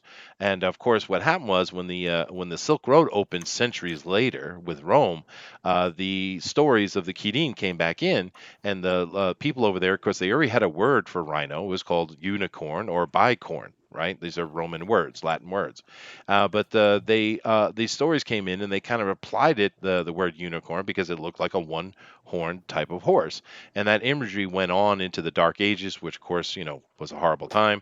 Came out in the medieval times, and of course it became the image of the unicorn that we know. So in actuality, when Mike or anybody else sits there saying unicorns are in the Bible, no, they're not. In the Bible, they're talking about rhinos, not unicorns. And seeing as the rhino is still around, there's some problems I think you might have. But that's the story of where the unicorn comes from anyway, just so you know. Sweet. Yay, story time. And anthropology time over. Thanks, Chester. I So want to that's kill why myself. we're trying to kill I find the so rhinos. enlightened. Oh, goodness. See, I try to help you guys out. Moving over He here, gave Eric. me AIDS. Rabid, by the way, we were whiteboxing during my story there, and nice looking piece you got going on there, dude. Now we're back to Eric Weathers again, but we'll just keep. Hey, whoa. Eric Weathers. Eric Hawkins. Eric Weathers is here? Eric Hawkins. I said Hawkins. I most certainly did. Did I make a mistake? Uh-oh. You did. You made a big one. Oh, goodness. The other Eric. The other Eric. How dare I? You thinking about the other Eric again? Go back to your other Eric, you whore. I thought I was the only Eric in your life. I actually did do that once, dude. I actually did call another chick's name when I was with another chick. She was pissed, dude. Oh. It was really too bad too because we were a really good moment at the time. But oh well, that life happens. It was the Mandela effect, right? Yeah. The problem was that was a Latin girl too. Boy, those Latin girls, man. Ooh. Oh, could you they're get the name so wrong? pretty. But Yeah, then they when they're are. old, they're What like, you think about that Buddha? Oh, she was pissed, dude. Yeah, they're either drop dead gorgeous or they look like walking refrigerators. Nah, she was a pretty It's one, true. dude. Yeah, She it's was kind of sad. yeah. Why are some So people true. so pretty when they're young and then after they get married, pachong, you turn into something else, some kind of other creature. I don't know. Why is Other that? life Chester? form. Yeah, why is that? I wonder. You stop I don't trying. know. They stopped trying. Is it because you already got a person, so you think that that's the end of it, so you don't have to look pretty anymore? Probably. Pretty That's much. But my that's not a good way. no, but also I do give advice to any men who want to listen. Make sure you check out the mother first. Always look at the mother, and then you can make your assessment from there. Right. Mhm. Yeah. Yeah, and make But sure the to daughter say you always look look like like your mom. daddy. They love it. No, they don't. The daughter looks like dad. You know what they Uh, like Your even younger better? sister's Saying so that you're pretty. turning into their mom. I hope I'm not. I hate my mom. Oh my God! All right, Whoa. fine. Hate. Evan Weiscarver says, "How's Evanism catching on? Like hotcakes, I presume." This is a joke from another stream. The Howl comic says, "Tacos, tacos. Taco. I like the tacos." Mhm. I could give you a historical rundown of the taco if you'd like. Jeez. Oh No, my thanks. god! Finally, I would something love I'm to hear actually that. interested in. Please go ahead. Just hold on. Let me get a razor so I can slit my wrist and hopefully die before this thing ends. Oh, dude. The sad thing about that, guys, is I can actually give you the historical etymology of most every word in the English language, and I can even break it down deeper than that. I can give you the actual history of each letter of the alphabet. Would you like to know Oh where the A came no. from, or the B, or the C, or the Z? Now that's an interesting one. Why do you hate us? Professor time. He Can you said, tell me why, Chester? And I would like to know why these people, I guess you can call them, from other countries use the word Z instead of Z. That's coming from the British, not from us. And of course, I could go into a long dissertation of why that is that way, but the easiest thing to say is that the English people suck. I figured as much. Thank you anyway. Yeah, I you're like welcome. that explanation. Welcome. me too. Mhm. Kick it, you British muffins. Well, the British do speak the worst English on the planet, which is funny. I reckon my English is quite good, thank you very much. I actually saw a girl the other day, some mulatto ethnic girl, was on some BBC show, and she was up there complaining about why English is important. We don't need English. English ain't necessary. I could barely understand what she's saying. She was so heavy Cockney. But of course, the funny thing I was thinking the whole time she was saying is the fact that English is the most common language spoken on the planet. Everyone speaks it at one level or another. So what are you talking about? Doesn't make sense. I could also tell you the history of why English is the main language on the planet and not French, even though the French spent a lot of time and money trying to make it so. Because we're better conquerors. There. We are, but it also comes down to the French just suck. I think that's the general answer. They suck. And also French people look funny. They do look funny. Is there They a smell surrender funny, joke somewhere there? Yeah, the only French notable make words that they have is better food. sabotage and guillotine. So one of them's pretty cool, at least. That's true. That's true. Mm-hmm. Wilford would like to know, what is the etymology of the word fart? Quite a word you've chosen there. Yeah, Professor, how? The John Chittister says, "History of the world meme, asking for a friend." History of the word meme. That's interesting. That's a new one. Actually, Booster might be able to help with that. Ghost I Henry, actually know that one. go ahead. That's from Richard Dawkins. He Yeah, that's coined the Richard word meme Dawkins. to sound kind of like the word gene, right? And a meme is an idea that spreads from person to person. I believe he invented this word sometime in the 80s Mhm. from his book, was it The Greatest Show on Earth?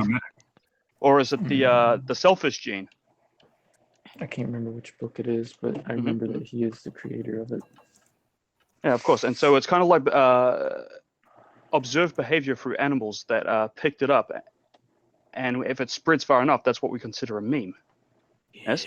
And then it Look was at Booster. Look at Booster adop- making Chester look stupid. You get him, Booster. Your face, Do it. Chester. and Do was it. adapted Do it. by internet culture for something that got extremely popular, something that went viral. Yes.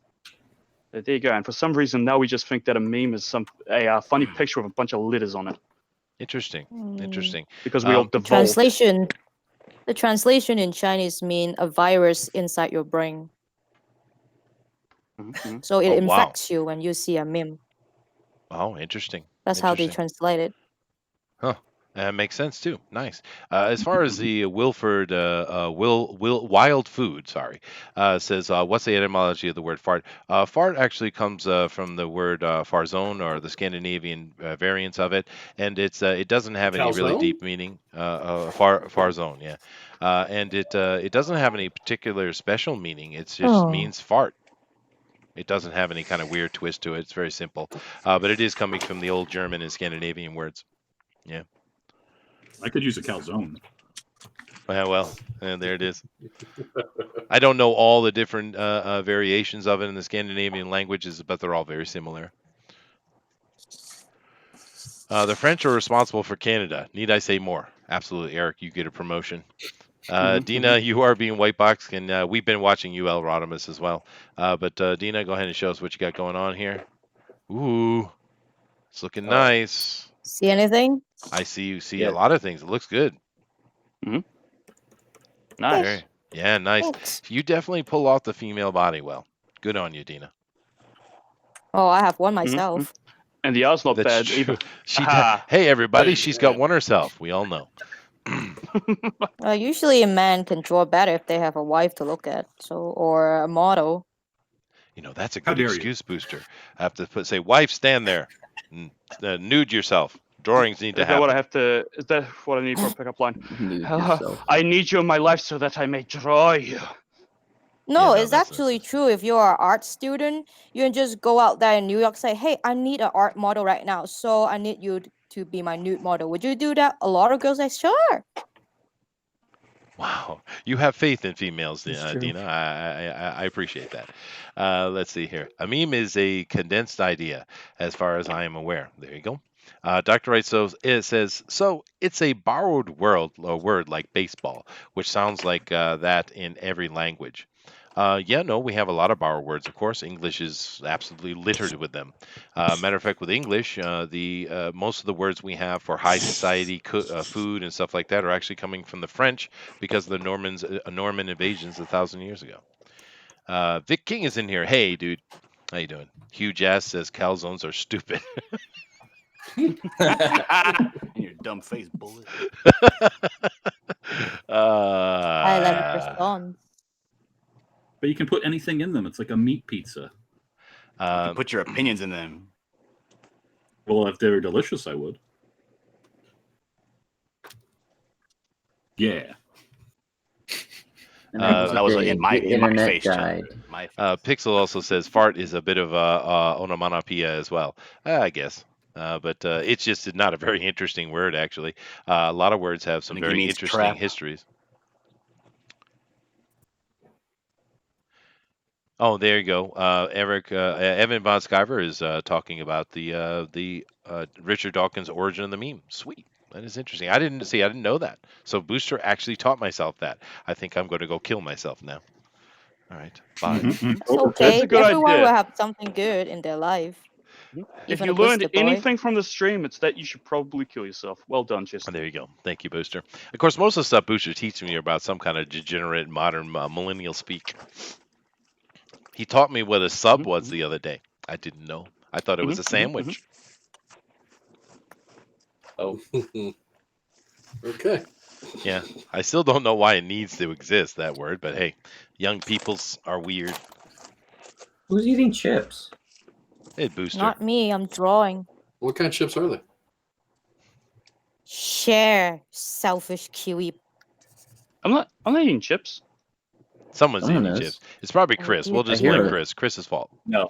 Yeah. I have very good mic etiquette. I don't sit there and just. I don't know why, but the word calzone has caught on. Hugh Ghost of Henry says calzones are just sandwiches. Change my mind. Hugh Jazz says calzones are pointless. They're just pizza that's harder to eat. No one likes them. Good day, sir. Has no one ever took 2 slices of pizza and just folded them over and ate it? I have. That's a yeah. calzone. Yeah, Mm, I have. Multiple times. too, Because I'm a fat too piece much. of shit. What? So what is a stromboli, Ooh. other good than a question. calzone by a different name? Man, who's this fat ass that's eating 2 pieces of pizza at the same time? Oh, Now, man, I John, shouldn't you are say white that boxed, and we're loud. getting a good view of what is she wearing? Jeans? They're jeans, yeah. Uh-huh. But they're cut off and they're like capris here. They're cut off because she has these really, really high boots that I don't think I'm gonna have time to ink. But Oh, so okay. Okay. Yeah. she's just walking around daily with just stinky boot feet. Well, the world has come to this. John Dillard is definitely going for the degenerate vote. Oh, goodness. This is classic. This is a classic trope of a damsel in distress. This is what comic books were built on, Chester. Okay, yeah. there you go. All right, we'll take that. Anagram says that calzones are very similar to empanadas. Oh, empanadas are so good. Yes, they are good. I love empanadas. But calzones are better than Hot Pockets. Oh, how dare you, sir? Pixel. God. I like what I've done here today. I like what I've done here today. Dillard, are you showing a toe other than what's on the feet there? It's possible. Why? Is it a camel? I don't know. I am wearing Oh. shoes though. Goodness gracious. Yeah, empanadas are good stuff. Yeah, they are. But the best sandwich, absolutely, is the panini, though. The panini is the best sandwich. What's the panini? I do love a good panini, yeah. It's basically a sandwich that has been squashed between 2 frying pans and fried on both sides or grilled on both sides. It's a grilled sandwich, basically, like a grilled cheese, but So it's it's like a malt? in a way, it's just a far more sophisticated version. But yeah, paninis are absolutely killer. So last time I make French toast and then I put bacon and cheese in the middle and then put the French toast and turn them into grilled cheese. So what is it? Strange. Monte Cristo? That's a melt. It sounds like garbage. Delicious. It sounds like. No. That's No, not actually, awesome. French toast. Now, is this? It's a Monte is this- Cristo. It's a Monte Cristo. Well, there you go. It has a name. Vic King says Cuban That's style what it was? paninis. Yeah, those are good. Cuban The sandwich. Cubans oh, yes. are awesome, dude. Angram says, I am a Venezuelan. We know about good empanadas, let me tell you. Okay? That was my Venezuelan Does a accent. quesadilla How count did as I a do? Let me sandwich? tell you. Let me tell you. Did I do a good job? Did I do a good job? I used to date a Venezuelan. How much time we got? Enough. Well, you got yourself about 25 minutes. Okay. Oh, jeez. Now, Eric is not making another universal comment. You know how I feel about these, Eric. He says to Hugh Jazz, the crust is everyone's favorite part of the pizza, so calzones are great. Now, I beg to differ. Not everyone likes the crust. Some people cut them off or Like discard children? them on the plate like bones. Nah, you eat them like the race- bread, like breadsticks. What about you, Save them, eat Booster? them like a breadstick. Like a breadstick. Booster, what is your favorite part of the pizza? Do you eat pizza? Do you have pizza in New Zealand? I don't know. You guys are very deprived and depraved. We do have pizza. I eat too much of it. You I'm do. not gonna lie. What kind I of like pizza all do you sorts eat? of pizza. Oh, don't make me say it. Kiwi. I'll get in It's trouble. going- Don't you dare say Oh. it. Don't say Hawaiian. I'm gonna. I I like cranberry and chicken and camembert. Yes. Oh my What? God! That's not good. What the hell's wrong Cranberry, with you? Yeah. chicken, and camembert. What's wrong with you, sir? Do you want a list or Oh, there you go. John do you want Tedester my says, doctor's notes or? yeah, we'll take those. John Tedester says, good food, anyone. Have a PB&P. Peanut butter, mayo, and pickle. Oh, God, get out of here, dude. Oh, Eric says, Ew. Chester missed. oh, that's Eric says Chester degenerate. missed the sarcasm tag on the comment. I may or may not have, sir. You were saying something, What? Booster? Well, I thought mine was degenerate, but peanut butter, mayo, and pickle, that's a whole new level. That's pretty extreme. That's desperate It even. makes me feel better about my choice. Maybe he's trying to help you out. Give him a kiss and tell him thank Oh. you. Peanut butter and Give me a onion's little- not too bad. What is wrong with you people? Ew. Peanut butter and honey. Everyone knows peanut no. butter and honey is the sandwich. Thank you very much. Now, Yeah. Oh, my peanut butter dad and used to honey. eat peanut butter and onion, and I thought he was crazy until I tried it. But then I found out that was something they ate in the Depression quite often.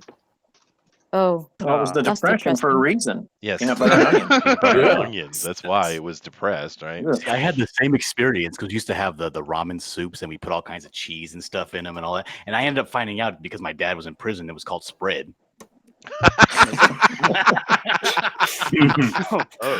Oh my God. Mm, Bullet, you are white box. Can you have back it up a no little bit for us, dude? Oh, sure. probably something naughty when you people are so happy. Maybe. Probably right. I do apologize, Dina.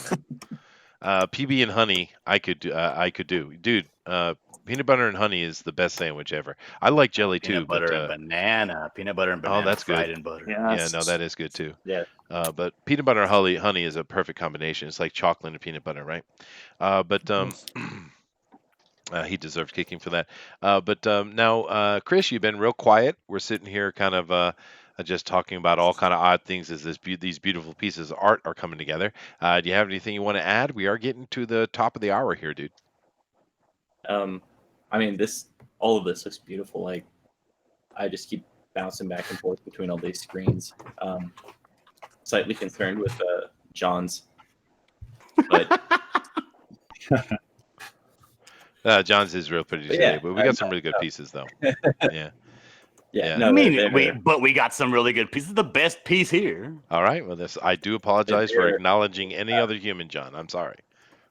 Damn you, Chester. See, Actually, no, I've been liking watching all of these. They're beautiful. And then I've been watching Eric's as well quite a lot. Just, I don't know. It's engrossing. it And is good. boosters, wow. Yeah.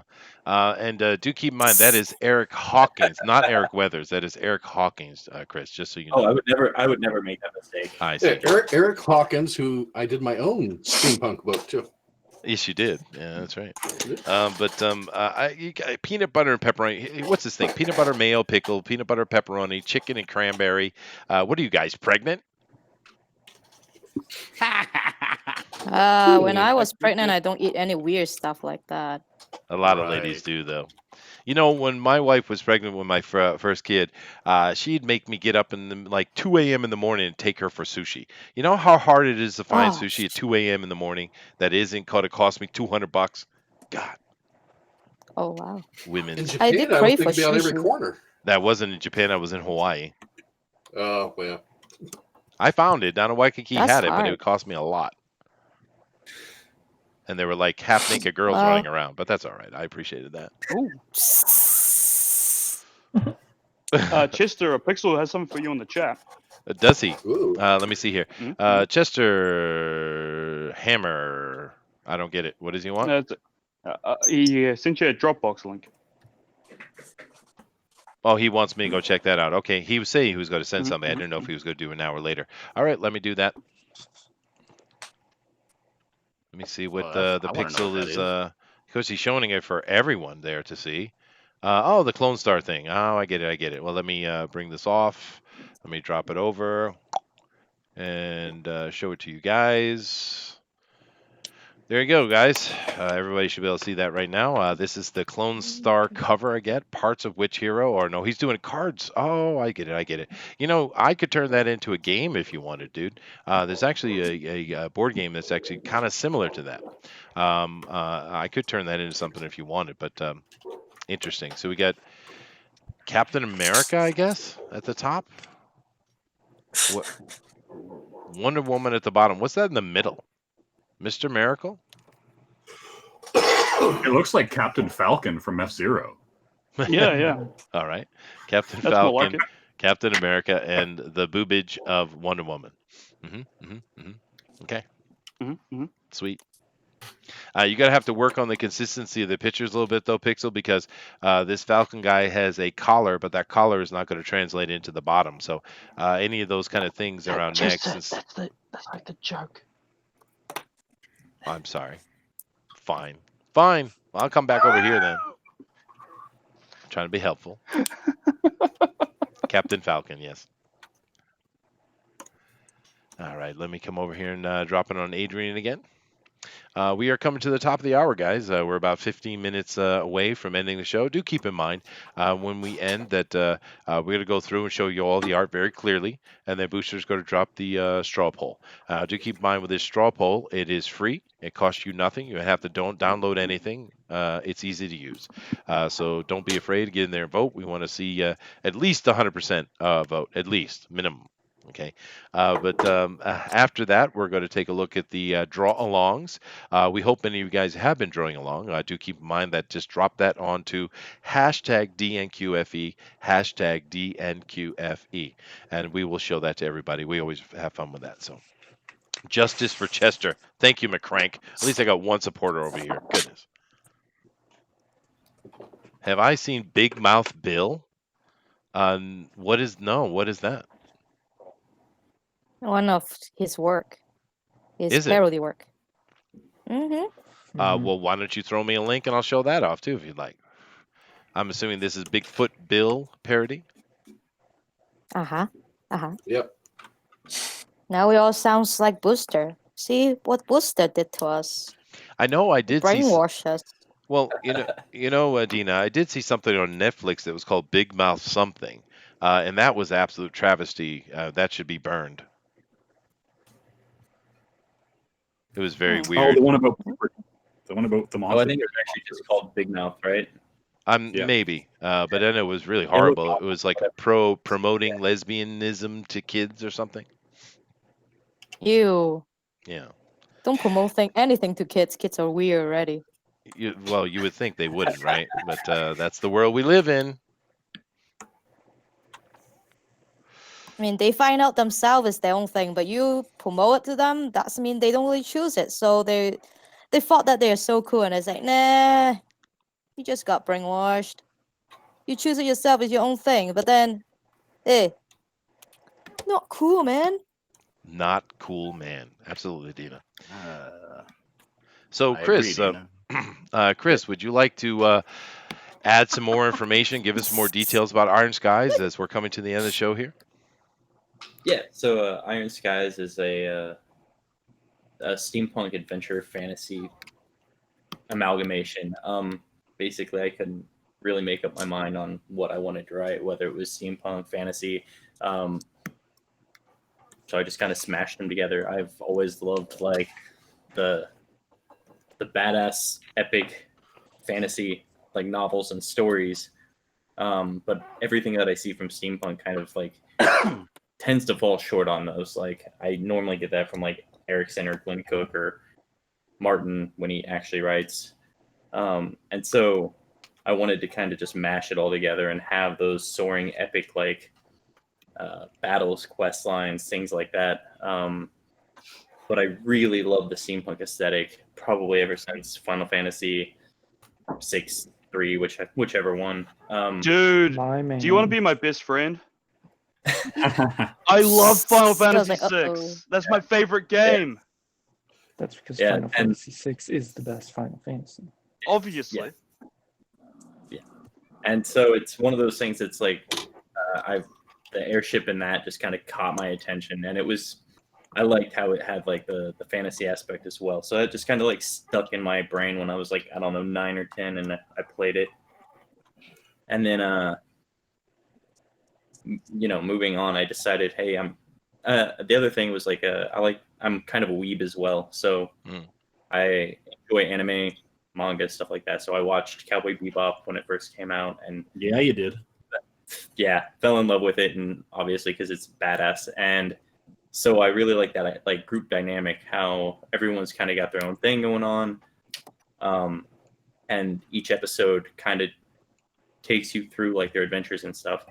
So yeah, I would say that Iron Skies is just a massive combination of a lot of my influences, from video games to comic books, manga, anime, novels, so all that sort of stuff. Yeah, it's.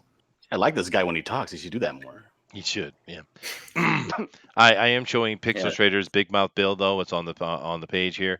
Ousted from his tribe for calling it trash, Big Mouth Bill was spotted roaming the streets of Fresco, California, wearing the carcass of a Sasquatch, and with hands so toxic he's been classified as a biohazard. Will Bill find a new tribe? Can he survive on worms and other cryptids? Will he ever wash his hands? Stay tuned. Darn. And gosh, come on, I'm trying to do some line work here. It's funny. Of course, we all know that because Doug doesn't wash his hands. Mm-hmm. He doesn't? No. Yep, he's No. famous for that. Never. Yep. Not What? even once. That's why we Why? call him Dirty Doug. It's for everyone else's sake. He's a nose picker. He is. It's true. Ew. So if you shake his hand, there will be booger there. Where or is it? Is it Thailand that has that tradition that they don't shake hands because they pick noses? I don't know, dude. No, you don't want to shake hands with Indonesian because Yeah, they so- they clean their butt with their finger. Yeah, so they they do. see it as polite not to shake hands. Yep. Yeah, no, there's a lot of cultures you don't want to So- shake hands with them, dude. That's for damn sure. Mm-hmm. Particularly San Francisco. The Amish. Don't shake hands over The, there. the Irish, yeah. Yeah. No, The the Amish. Irish are clean and beautiful people. John. Oh, I'm sorry. No. Dirty gingers. Oh, How much got time we got? anti-Irish feel here. You have yourself exactly 10 minutes. Cool. Crap. I mean, ginger should be wiped out. Oh, yeah. Well, I mean, that just goes without saying, but yeah. Yeah, I mean, let's be honest here. The plague of gingivitis that's all over this land. Oh my, Needs that to was be that was cured. a dad joke. Take it back. Never. All right, I I'm thought we moving could be over here friends, to and Eric now we now. can't be friends with that joke. I know, right? That was a pretty deep one. Eric, I like what you've done a lot today, dude. This is a nice piece, dude. A lot of detail. Yeah, I'd Yeah. like to get more done to it, but I don't think I'm gonna have time. Well, you only got 10 minutes, dude. So Yeah, I wanted to put a ship in the background, but man, it's just not gonna happen. I put a very tiny zeppelin. yeah, I saw a couple of zeppelins around. So All right, that's a well, gargoyle head, right? Is that like a gargoyle head? It is like a gargoyle head, yeah. Why am I That's seeing awesome. crotch? Back it up. Thanks. All right. So one of the things that I didn't really get to get into is like the Western culture. It's all very STEAM tech based, whereas the Eastern is all magical and with nature sort of stuff. And in the Western culture, they have like mechanical gargoyles that watch over the city in case they are invaded. Oh, that's That's cool. So that's kind That's of cool cool. seeing like a gargoyle head there. Oh, neat. So it is interesting. Also, you seem to split it simply west and east. There is no north and south. No, there is. So when you get far enough east, it kind of goes all the way down. The eastern is up against what's called the Wraith Wall. It's what basically stops demons and fey creatures from just invading. It's a barrier. And then the west is like really far west is the mechanical people, but the south actually just got wrecked. That was the kingdom that was pretty well just destroyed in the conflict that leaves basically the political situation all kinds of jacked, and nobody really knowing what to do about the country that just decided to basically genocide an entire kingdom. So you've got like kind of like a central power. You got the east, the west, and the south, and then far up north, like it's a desert area where nobody really goes because they don't dig with that country because it's up in sand and there's no good reason to really go there for the most part. But Like Canada. yeah, kind of. Kind of like Canada. I agree. Yeah. Why The would thing you is ever that go it's there? full of gladiators, and so that's like their Canada sport is sort of most certainly not full of gladiators, sir. How dare you? Peace. thing. How dare you? Lumberjacks, I heard. Mounties, lumberjacks. No, gender queer SJWs pretty much. It's, Justin Trudeau. Never mind. But we should also have Alberta. People are nice there. Albert, what? I'm joking, Chris. Of course, I know you're talking about your cosmology, but can't Right. resist the Canada jokes. Can't resist them. You bastards. You bastards. Oh, goodness gracious. Very funny. Elrodimus, is this your third picture? Damn it. It is technically. No, I guess it is a He thing. Yeah. having him is No, this is like his fourth. dangerous. Actually, I like this one best so far. This one, the eye messed up because my pen went wonky. How much The time ink left? my ink came out too fast. 5 Yeah, minutes, well, Dina. 5 minutes. Okay, got it. Canada is the Illuminati. Eagle 43 is telling us. All right then. I thought that was Scotland and Switzerland and Belgium, but hey, So does anything good other than maple syrup come out of Canada? Nope. Piper. Hot babes. Rick Piper. No. I thought they have hot babes. Actually, That's Rick Piper. Pretty. the Rick Piper's a hot babe too. There you go. But no, actually, Gina, they do have a lot of beautiful women, and the reason why is because a long time ago, history lesson, the French king was getting many complaints that there weren't enough women for his people over in Canada. They needed to send women. So what the king did was he had his army round up all the whores and prostitutes in no. Paris and ship them over to Canada to be wives. The true story. Oh, but they're pretty, right? They are. Prettiest ones. I like the drag. You like the drag queen thing? What? Yeah, you What? did this. You did this drag queen like pop at the end, which was entertaining to me. Yeah. Okay, fine. I Well, am I'm so a saxophone confused. player, a professional saxophone player. I can do amazing things with my mouth. Ew. This is supposed to be 13 plus, not. Come on now. Oh, goodness gracious. He's Pixel a dirty says, old man. What do you expect? that's true. She's right. I think John said goodbye to that a long time ago. Pixel says, Chester, I've shared two more of the cards. One is the Critical Snail book, which is a real book, and then Cyber Log. So he wants me to show more. Is what he's saying here. All right, fine. Let me come over. I'm assuming you put it on the same place. So let me see if I can find it here. There you go. We got Cyber Log. All right, let's see if I can make it funny. Mistakenly granted ultimate power by Alpine the World Tree and declared the chosen one, Cyberlog must protect Earth from deforestation at the mouths of the Terminix, a vile species of space farming terminites hell-bent on making our world its next meal. Can Cyberlog save the day, or will only dust remain? Find out in about 11 months. But it's a lock. Oh, no, that's he's busting on Ethan is what he's doing. He's picking on Ethan. Oh, okay. Yeah. Critical Snail. What is this making a joke of? Anyway, I Critical don't Snail. think that was making a joke. It's just one he made Metal up. Okay. slog. Guns. Check. Tragic backstory. Sure. Marauders. Cool space pirates. Hell yeah. A giant pissed off cyber snail with a massive grudge against ammo, with unlimited ammo, and a hamster in a mech suit. Yeah, wait, what?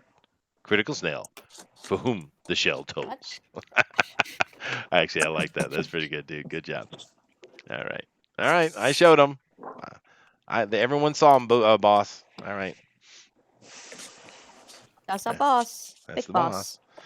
All right. And we're coming to the end of our time here, so I'm going to stop this. And thank you guys very much for joining us today. We do appreciate you guys always coming over and be part of what FanSpeak does, as well as being part of course, Drone Recorded Fan Edition.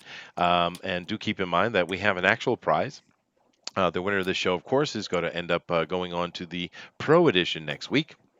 Give him an opportunity to go up against the pros and hopefully win, as well as getting a little bit more exposure. Which, of course, we want to see these guys get more and more work, which is why we do it. And also just to have fun talking with them. We do appreciate you guys. Thank you very much. And at the end of it here, in a couple of minutes, I'm going to end this in 2 minutes, or less than 2 minutes now. Do keep in mind that I'm going to go throw you through and show everybody's art so you can see it very clearly. And then Booster is going to drop the straw poll. And you go ahead and get into that straw poll and vote. It's easy, free. Don't have to download everything. It's safe. All right. Just get in there and vote for that. And we want to see a big turnout, please, to find out who our winner is. Now, also keep in mind that while you guys are voting, we're also going to be showing off the Drone Recorder Draw Along, which we have every week. And it's a lot of fun. Some really cool stuff in there. And if you have been drawing along, please make sure you drop that at hashtag, not at, hashtag DNQFE, hashtag DNQFE. All right. And we are coming down to a countdown here very shortly, so I hope you guys are all done. Booster has been done for a long time. I kind of wish he didn't start, but hey, it is what it is. Critical Snail is pretty cool, Scotch says. Yeah, I think it's funny too. Pixel is being funny. And he's stealing John Dillard's thunder too. So that's always good. That piece of Oh, crap. my thunder, my lightning, everything. Yeah, right. Well, I'm kind of wondering what's going to be coming out of her, that thing that's aimed at me from this chick. So it's I'm a bit worried about that. But You should have wear some glasses. yeah, baby. Before you dive in, be prepared. Safety equipment. But anyway, we are coming down here. So 5, 4, 3, 2, 1. Pencils down, erasers down, everything down, please. We have come to the end of the show, and we got some really cool pieces to look at. So, Booster, are you ready with that straw poll? You got it all done? I'm ready. I am so very ready. Sweet. All right. Well, let me show everything I can't off believe first. how ready I am. And, oh, goodness, here he goes. And we're going to show this and then have him drop that. So, first off, we have Rabid. Now, Rabid, this is a nice piece. You got I'm liking it, this lady. Now, you chose, this is the helper, not the tattooed lady, right? So, this is the helper girl. Yeah, I think so. Yeah, I think so. Yeah, no, she's a good-looking chick here. She's well-proportioned, I would say. Booster, would you like to judge the bobs, sir? The bobs, you look like you get a decent handful out of them. I will judge them 8 out of 10. 8 out of 10. So, Booster's Oh, Needs Booster to be has, bigger. man. Much bigger. I heard more than a handful's waist. that's what I've heard too. Although I didn't hear handful, I heard mouthful. But hey, Mouthful. whatever. whatever Whichever floats works. your boat. I do apologize, Dina. But everybody, this is Rabbit's piece. If you like what he's doing here, definitely go vote for him in the straw poll, which will be dropped here momentarily. As I'm going to move over to the next artist, I do have a quick question for you, Chris. This Iron Skies book, how many pages are in your first issue? So the first issue is going to be 40. If it does end up hitting a stretch goal, it'll be 80 in the first one, and we'll Wow. be told in 6 minutes instead of 12. All right. Well, there you go. Thank you. Sweet. All right, moving down here, we have Eric Hawkins drawing for us. He's got a really cool looking piece here. This guy, our main protagonist guy here, he's got his nice old cyberpunk rifle on his shoulder with some flying ships in the back. Sweet. Like what you did today, Eric. Are you happy with it? Yeah, overall I'm happy. I'd like to do a little more to it, but yeah, I'm happy with it. I like it. Yeah. Sweet. So if you guys agree and you like what Eric has done here, definitely go vote for him in the straw poll under Eric Hawkins. All right. Moving down the line here, we have El Rotimus. Now, El Rotimus has done 3 pieces for us today. Which one do you want to choose to show to the folks, dude? Leave it up to the creator. It's his thing. So there's girl on a rope, Oh my god. roguish guy with his Bullet. voyeur scope His voyeur scope. and the unfinished. I with the like this wonky one eye. best though. Girl on the rope. Yeah, that's a great one, dude. Which one do you Yeah, think, Chris? that's Which one awesome. do you choose for him to enter into the contest with? And there's also one that he didn't even finish because he didn't like it. Oh, Yeah. you know what it is? It's like I was dumb and I did a motorcycle without really designing it first. Dude, that's So I still got really obsessed, good. I got obsessed with this gas tank thing, and then It's a hamburger motorcycle. It's like you did like 4. yeah, exactly. Yeah. Yep, that's how God. fast it is. And one's got a fully detailed background and an airship. All right, right. So, Chris, which one would you like him to enter in today? Yeah, it's definitely Girl on a Rope. Cool. That is the one that I'm going for. You can hear me, right? Yeah, you can hear you just fine, dude. Yep. Mhm. Okay. All right, cool. well, there you go. Yeah. There is this is El Radamus's piece for today. If you like what he's doing, definitely get over in that straw poll and vote for him, okay? Coming up next to Dina. Wow, Dina, we got some inks in here. We can see it very clearly. Wow, Dina. That's a nice piece, Dina. Those pants, you pulled those pants off really well, actually. Look at that. Pull those pants off. Okay, well, besides that. But no, those are really well rendered. This is a That'll good get your piece. votes. It will. It's beautiful. Yeah, I like it. It's No, I really mean pulling nice. pants off. Oh, okay, fine. Well, John's going to take Somehow care of I'm that for fast us, all enough right? today. John's got that covered. But Mhm. everybody, if you like what Dina has done, definitely go vote for her in the straw poll. It's a nice looking piece here. We got a lot of nice looking stuff. Then we're coming over to Mr. Degenerate himself, John Dillard. How you doing, dude? No, you I'm probably doing want, fantastic. yeah, that's Degenerate good. Dillard, I like it. You probably want to raise that up just a bit so we can see just a little bit of the bottom, which is just a little bit covered. Oh, there you go. Perfect. All Right there. There you those go. feet are something to write home about. Those are very nice feet, I have to Yeah, say. that's making me all kind of confused. Dillard, I didn't know I had a finish for this. Now I do. Thank you. I didn't want to know this about myself, Dillard. You piece of shit. All right, I'm well, trying there to you figure go. out how her arms work. Oh, Well, I will say that she is very uncomfortable. I I'm would- just it going to would say he seem needs so. to go in a fan edition and do this pose for whatever character they do. For that'd the be pro amazing. edition, yeah. You would Oh, send Doesn't Mike. matter what the character is. Yes! This is the Miller is exact gonna pose. throw you out. Mike would I go would into think so. fits, dude. I don't know. I come Oh, on this dude, show Lone and people Star in this they position. dance Mike will around. love it. You know, they dance around the topic of doing a sexy pose. I mean, come on, just do it if you're gonna do it. Commit. That's true. That's true. I'd That's pay true. real money to see that happen. It would be fun if you do win today, John. Definitely go over to Mike and give him the sexiest thing possible. He'll sweat on screen. Oh, I'll definitely do that. He'll love it. He'll definitely invite you again and again. I'm sure. Right. All right. But if you guys like what John has done, please definitely get over there and vote for him in the straw poll, guys. Let's move down the line here. We got Bullet. Bullet has done a very interesting stylized piece. I like it, dude. And he got a nice airship rendered out pretty well in the top there, dude, with gears and this tattooed lady. Are you happy with what you did today, dude, Bullet? No, it's trash. Oh, come on. Artist. Listen, like it's one of those things you have to make choices and you have to stick with them. You got the time and you Sure. know, so that's what you get. That's true.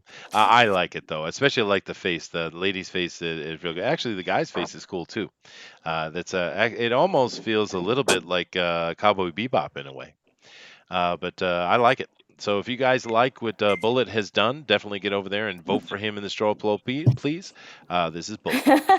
All right, I will show. Look at what Henry said. Mike Miller's probably gonna go to your house and hit you with the Bible, maybe. But just real quick, we're not voting for this, but of course, just to show our boosters, he says, "I will indubitably invent many genders." Okay. Thanks, Mister. But don't vote for this because it's not in the poll. Moving on, our last artist of today and our last Isn't it entry. supposed to be? No, it's not supposed to be. No, it better not be. I will Oh, have Booster wins. Pixel slap you again. Here we go. This one is ooh. from Adrian. Really nice piece today, Adrian. I like what you did. He got all three characters. They're very wholesomely thank you. drawn, very family friendly. You know, unlike other things. Not tied up. That doesn't Not work tied around up. here. Yeah, not tied up. That's true. And of course, it would have been funny if he put if John on the one of the toes put down a little price tag. That would have been funny. But anyway, this is Adrian's piece. Everybody, are you happy with this, Adrian? Yeah, Really I'm nice. fairly happy with it. Yeah, he's happy. An artist that is happy. How rare. But I like it a lot, Adrian. I think it's nice. So if you guys like what Adrian has done, please vote for him the straw poll. And that straw poll is coming up right now. So Booster, go ahead and drop it, dude. Shit. Yep, I got it. Yep. All right. There we go. Here it comes. Here it comes, boys. All right, It's well, there you happening. go, guys.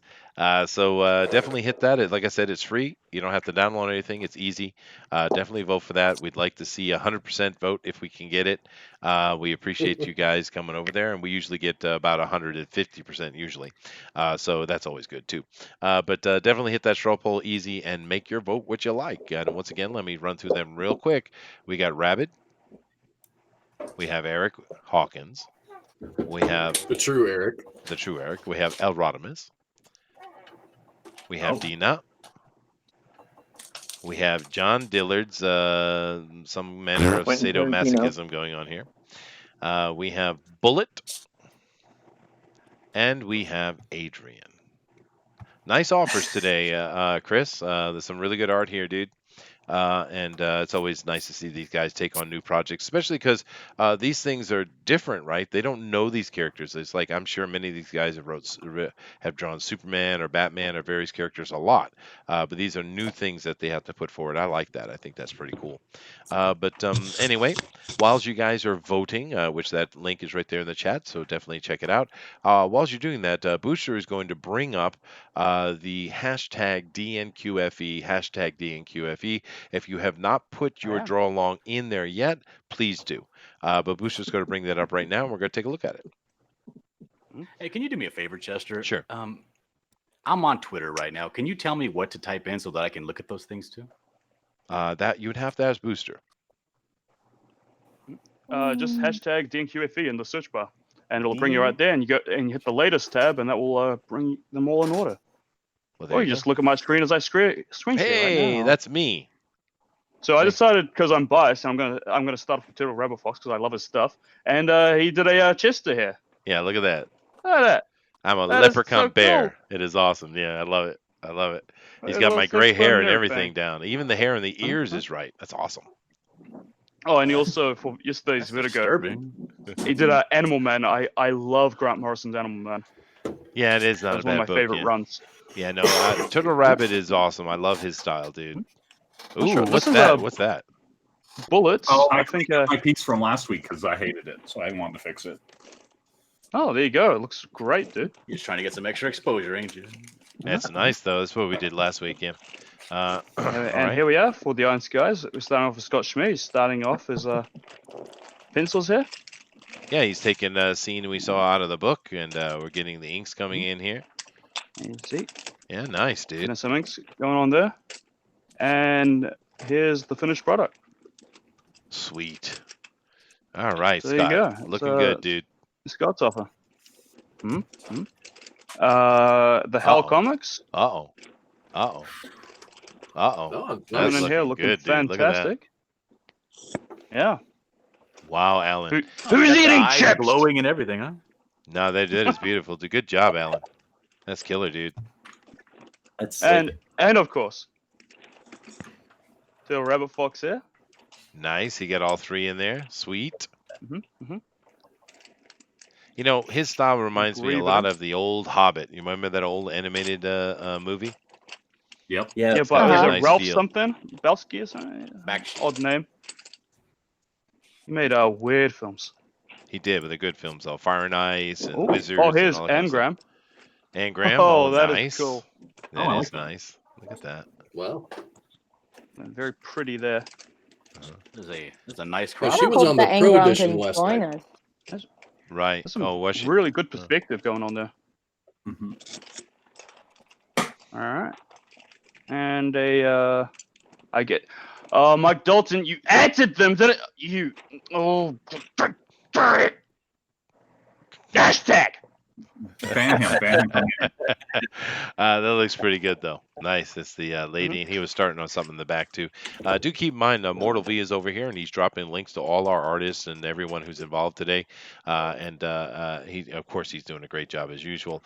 So if you want to check out and support all these guys and these links, please do. Nice, Booster. Is that our last one for today, or we have some more? I believe that is our last one. So Well, that refresh is all of just them in today. case. Refresh just in case. I'll refresh it just in case. Those Just are all so good except for Scott's. Ah. Oh, poor come on, Scott. Yep, that is everybody. We do love you guys drawing along, though. It's a lot of fun. This is something Ed when it actually started on the Pro Edition, and we adopted it because we thought it was cool. I do enjoy it. It's a lot of fun. All right, then I'm going to go over to the poll, and I'm going to take a look and vote myself, I suppose. So let me do so. All right. Did you guys all vote yet?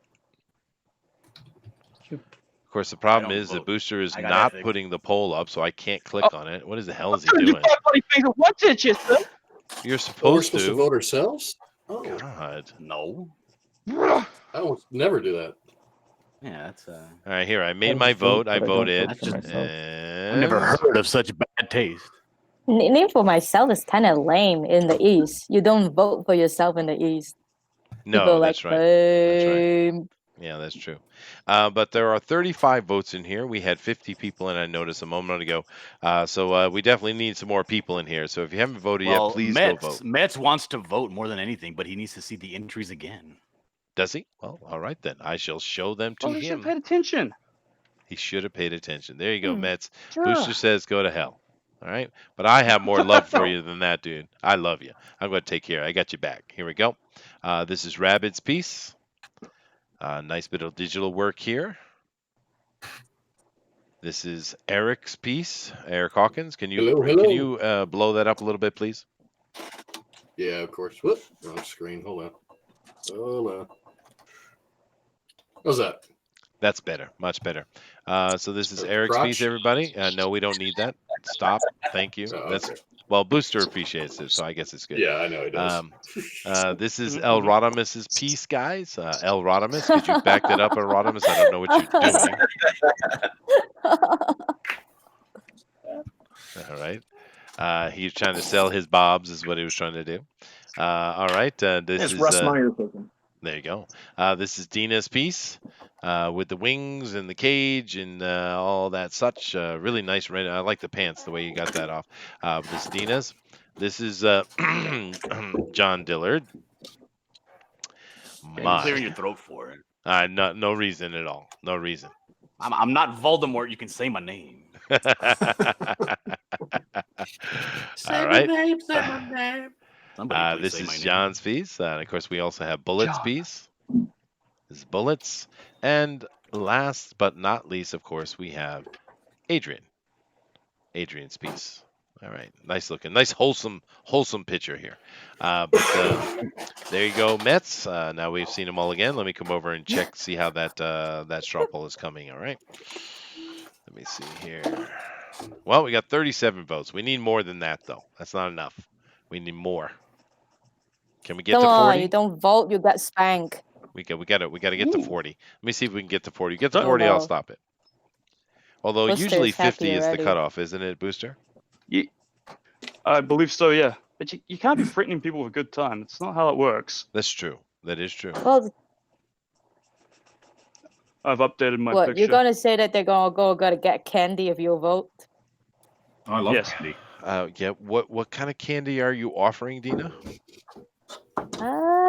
Let's see. I'll go Spank grab candy. some. You have it in Japan. Wow. Did that just really go that far over her head, guys? Yeah, it did. Wow. I feel bad now. I got candy. Yeah. Well, let's see what she brings back. Yeah, why not? Yeah, check it out. She's actually bringing back candy, guys. All right, let's go check it out. I ordered it from Japan, so. Yep. No, we have that candy here for sure. Yep. Yep. Chelsea. It's really good. It's not Yep. bad, I suppose. And it's yogurt flavored. Yes, my daughter likes these. Yogurt flavored candy? Mm-hmm. Really good. It's very creamy. Yes, it's It's very hot creamy. candy. You suck on it. Creamy candy. Creamy candy. All right. We are definitely prancing around the issue. But thank you very much, Dina, for showing us your candy. I appreciate it. Mm. Mhm. I get to enjoy it, so what the heck? True. Very true. Very true. All right, we got 42 votes in here. I'm going to call it. But thank you guys very much for your voting. We do appreciate it. And I'm going to refresh and I'm going to call off the winners. So here we go. In last place with 2 votes, we Sorry, have Bullet. we have Rabbit is here too, I guess. How dare you? Well, what is all this negativity for our artist there, Booster? It's almost like you're handicapping him or something. Rabbit is here too, I guess. It's very dismissive. I didn't know what else to call him. Well, you could have called him pretty Rabbit chicken shit, Comics. Booster. Awesome. You could have done something like that. Awesome. Well, that's the next time. There you go. All right, there you I go. Keep it in promise mind. his Write name it will down. be Rabbit Comics. Awesome. I'm writing. Write it It's down. written. It's All right. down. There's not gonna be a next time. Oh no. Oh, baby, don't be that way. Baby, don't be that way. All right. In second to last, we have Adrian Tepes, the quietest boy. He is quiet, but he got 3 votes. I actually liked the piece today a lot to Adrian. I thought it was cool. Now, I know another vote just popped in, but it wasn't there before. So the next vote we have, of course, is for Bullet will destroy the Gingers. Yes, he will. With 4 votes, and then, of course, above him, and with 5 votes, with unfortunately 4th position, we have Elronimus Flash. Oh! Or, no. Okay, I get it. I was a little slow on the uptake there. I apologize. All right, now we're going to come into our top 3, and of course our winner. And with 3rd place, 7 votes, 21% of the vote itself, we have Eric Hawkins, the chosen true Eric. In 3rd place, claps everyone, bronze medal. Very nice. Claps for the Eric Hawkins. Thank you, everybody. All right. Then, in 2nd place, silver medal, 9 votes, 28% of the vote, we have Dina Israel and her anime steampunk Jesus. Sweet. Claps. Claps for the Dina. All right. And then this makes me worry about the world in general. But we have in 1st place with the gold medal, going to the Pro Edition, 12 votes, 28%, we have John Dillard and his degenerate feet. Congratulations, John. Yeah, Dillard baby. wins. Back on Claps for the the John. where he belongs. Back in the saddle again, right? Back in the I hope this saddle. doesn't become a Your trend. stupid face. But you know you got that vote because now you have to go on there and do that degeneracy on the Pro Edition. You I do. want to go on Mike Miller. I don't even like Mike Miller. I'm not going over there. You have to go on there. All I'm right. gonna go over there and draw on all 4s. Haram! You can't say that. That is haram. It is haram. But all right. Well, congratulations to you, John. Thank you to all the artists here today. It was really great. Of course, John, do me a favor. Sent me a Twitter with this picture linked, and I'm going to have to send it over to Edwin. Okay. So get that. For his own private use. He wants that high res for his own private use. You want me to send you this? You want me to write on the side? Here you go, big boy. No, but I do need to give it to Edwin. Now, do keep in mind, guys, all of the art here, make sure you go to the Discord and drop it into the Dropbox, which is in there, the after show area. Drop it in the box for the record keeping for Pixel, please. But, John, I need yours also for Edwin, okay? But thank you guys very much. Edwin, then. All right. Help me, Edwin, on this side. Okay, yeah, you can address it to Edwin. It is for him. But and of course, John is going to go on the Pro Edition next week, and he's going to give them what for? He's already won once or twice. Twice. He won it twice. There you go. And then I lost. To freaking somebody. All right. Ooh, that bad? Yeah, I guess so. It upset him. He doesn't like losing. He's the winner of things, not the loser of things, right, John? I know. It was stinking Dan Fraga showed up and took the win. Stupid But Dan Dillard, Fraga. go over yeah. there and beat him because Damn Dan Fraga. April. Yeah. Anyway, thank you guys very much. What we're going to do right now is let everybody give their links and tell them where you can find them and any projects they may be working on. All right. So, Adrian, tell them where they can find you, dude. Adrian T 2099 on Twitter. Sweet, short and sweet to the point. Excellent. All right, moving over here, Bullet. Where can people find you? You can find me on Twitter at VJRyan. I'm also working on my Ted Danson illustrated collection. From Becker, Sam from Cheers, the time he dated Whoopi Goldberg. It's an illustrated history. It's going to be great. Well, you know, the interesting thing about that is Danny Glover also dated Whoopi Goldberg, so both those guys are obviously gay. Sweet. Yep. There is nothing interesting about a Ted Danson anthology. No, there's not. Thank you very much, Bullet. Moving on, we got John Diller. Where can they find you, dude? You can find me on my channel called Diller Draws, where I do tutorials, draw-alongs, and we're actually going to be doing a giveaway, I think tomorrow. We're going to do a Scribblio, and we're going to be doing a Disney Renaissance edition, and the winner will get this sketch I did of Ariel. So nice. Make sure to join us tomorrow. Cool. Now, how come Ariel is all like wholesome and stuff? Because Ariel is wholesome. Don't rack my childhood. All right, I'm sorry. Definitely check out John's show. There's actually some really good tutorials there as well, guys. It's certainly worth the look. Yeah, I'm gonna put the link right here in the chat so people can go over there and check it out. I do believe Mortal V is way ahead of you, dude. Because I have the bestest moderators. That's why. Dina, where can people find you? And your cream candy. Oh. On the streets. I want to know all about your cream candy. She is muted and she's not talking to me. Someone must have told her what my joke meant. Oh my God. I'm in trouble now. All right, Dina. But you guys who want to get a hold of Dina, want to get any commissions, I mean, she's a killer artist after all. If you do want to get in touch with her, you can go through me, though, and I can get a contact with her easily. El Rodimus, sir, where can we find you? Elrod Deluxe on Twitter. And that's about it right now. Or elrod.elrod on Instagram.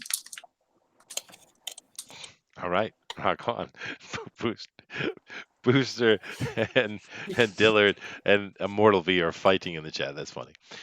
Poor Booster. Am I missing this? Yeah, it's funny. All right. Eric Hawkins, the true Eric of all Erics. Sir, where can they find you? Hey, hold on. I'm trying to get to the chat to watch this. Oh, you can find me on Twitter at ES_Hawkins. Currently, I have a project. I have a project that I'm part of, and it's called The Advocator Presents. It's on Kickstarter, and I think it has 68 hours to go, and they're $400 short. It's 6 creative teams that did some indie stories to create a anthology. This is their second issue they've done. They're going to do another one in the fall and another one in the winter, I do believe. But I do have a 4-page short story in there. Sweet. Rock on, dude. Definitely go check that out, guys, and give them support if you can. There's some actually pretty cool art in there. All right, moving over here to our last artist of today, we have Rabbit. Rabbit, tell them where they can find you, dude. Tell them about your book. All right. Yeah. You can find me on any social media platform. It's all Rabbit Comics. It's one word, Rabbit Comics. Mm-hmm. And I am going to be launching my first Indiegogo campaign this coming Monday called Quick Strike. It's a superhero intro comic book. So it's going to go live this Monday. And if you guys are interested in getting the secret perk, you can go to quickstrikecomic.com. If you want to sign up for the mailing list, then you'll be getting a link to the secret exclusive perk. Sweet. All right. Definitely go check that out, guys. Pixel, of course, is telling me to remind you that next week will be our summer special edition, and we will have Manny from Good Dog Press, and we will be doing his Skunk Girl, which is awesome. Do keep in mind that Bullet is also telling us that it's a 76-page of Ted Danson art. Nude, even. Fall 2020. Look forward to its coffee table book. Choo-choo. It's going to be great. Is it toupee or not toupee? I mean, you can go damages Ted Danson. We can go toupee, not toupee. Blackface Ted Danson. Oh, there you go. It's going to go everywhere. There you go. Oh no. Blackface Ted Danson. That's great. Oh Sweet. no. Do you remember that when he went to an awards show in blackface with Whoopi Goldberg, and it was a big deal? Yeah. Well, people used to be able to make jokes in the past. This is kind of a gone time, Exactly. a lost period. And I'm going to go there. You're I going to go remember. there. All right, you go there, sir. But looking forward to 10 Dance and Coffee Table book coming this fall. Awesome. But of course, No, fall 2020. 2020 even. 2020. That's No, a you gotta get it right. long way away. All right, guys. Let me come over here and say hello to Chris. Now, Chris, we really appreciate you guys being on with us today. Your project looks really good, dude. Beautiful art, great coloring, nice looking book.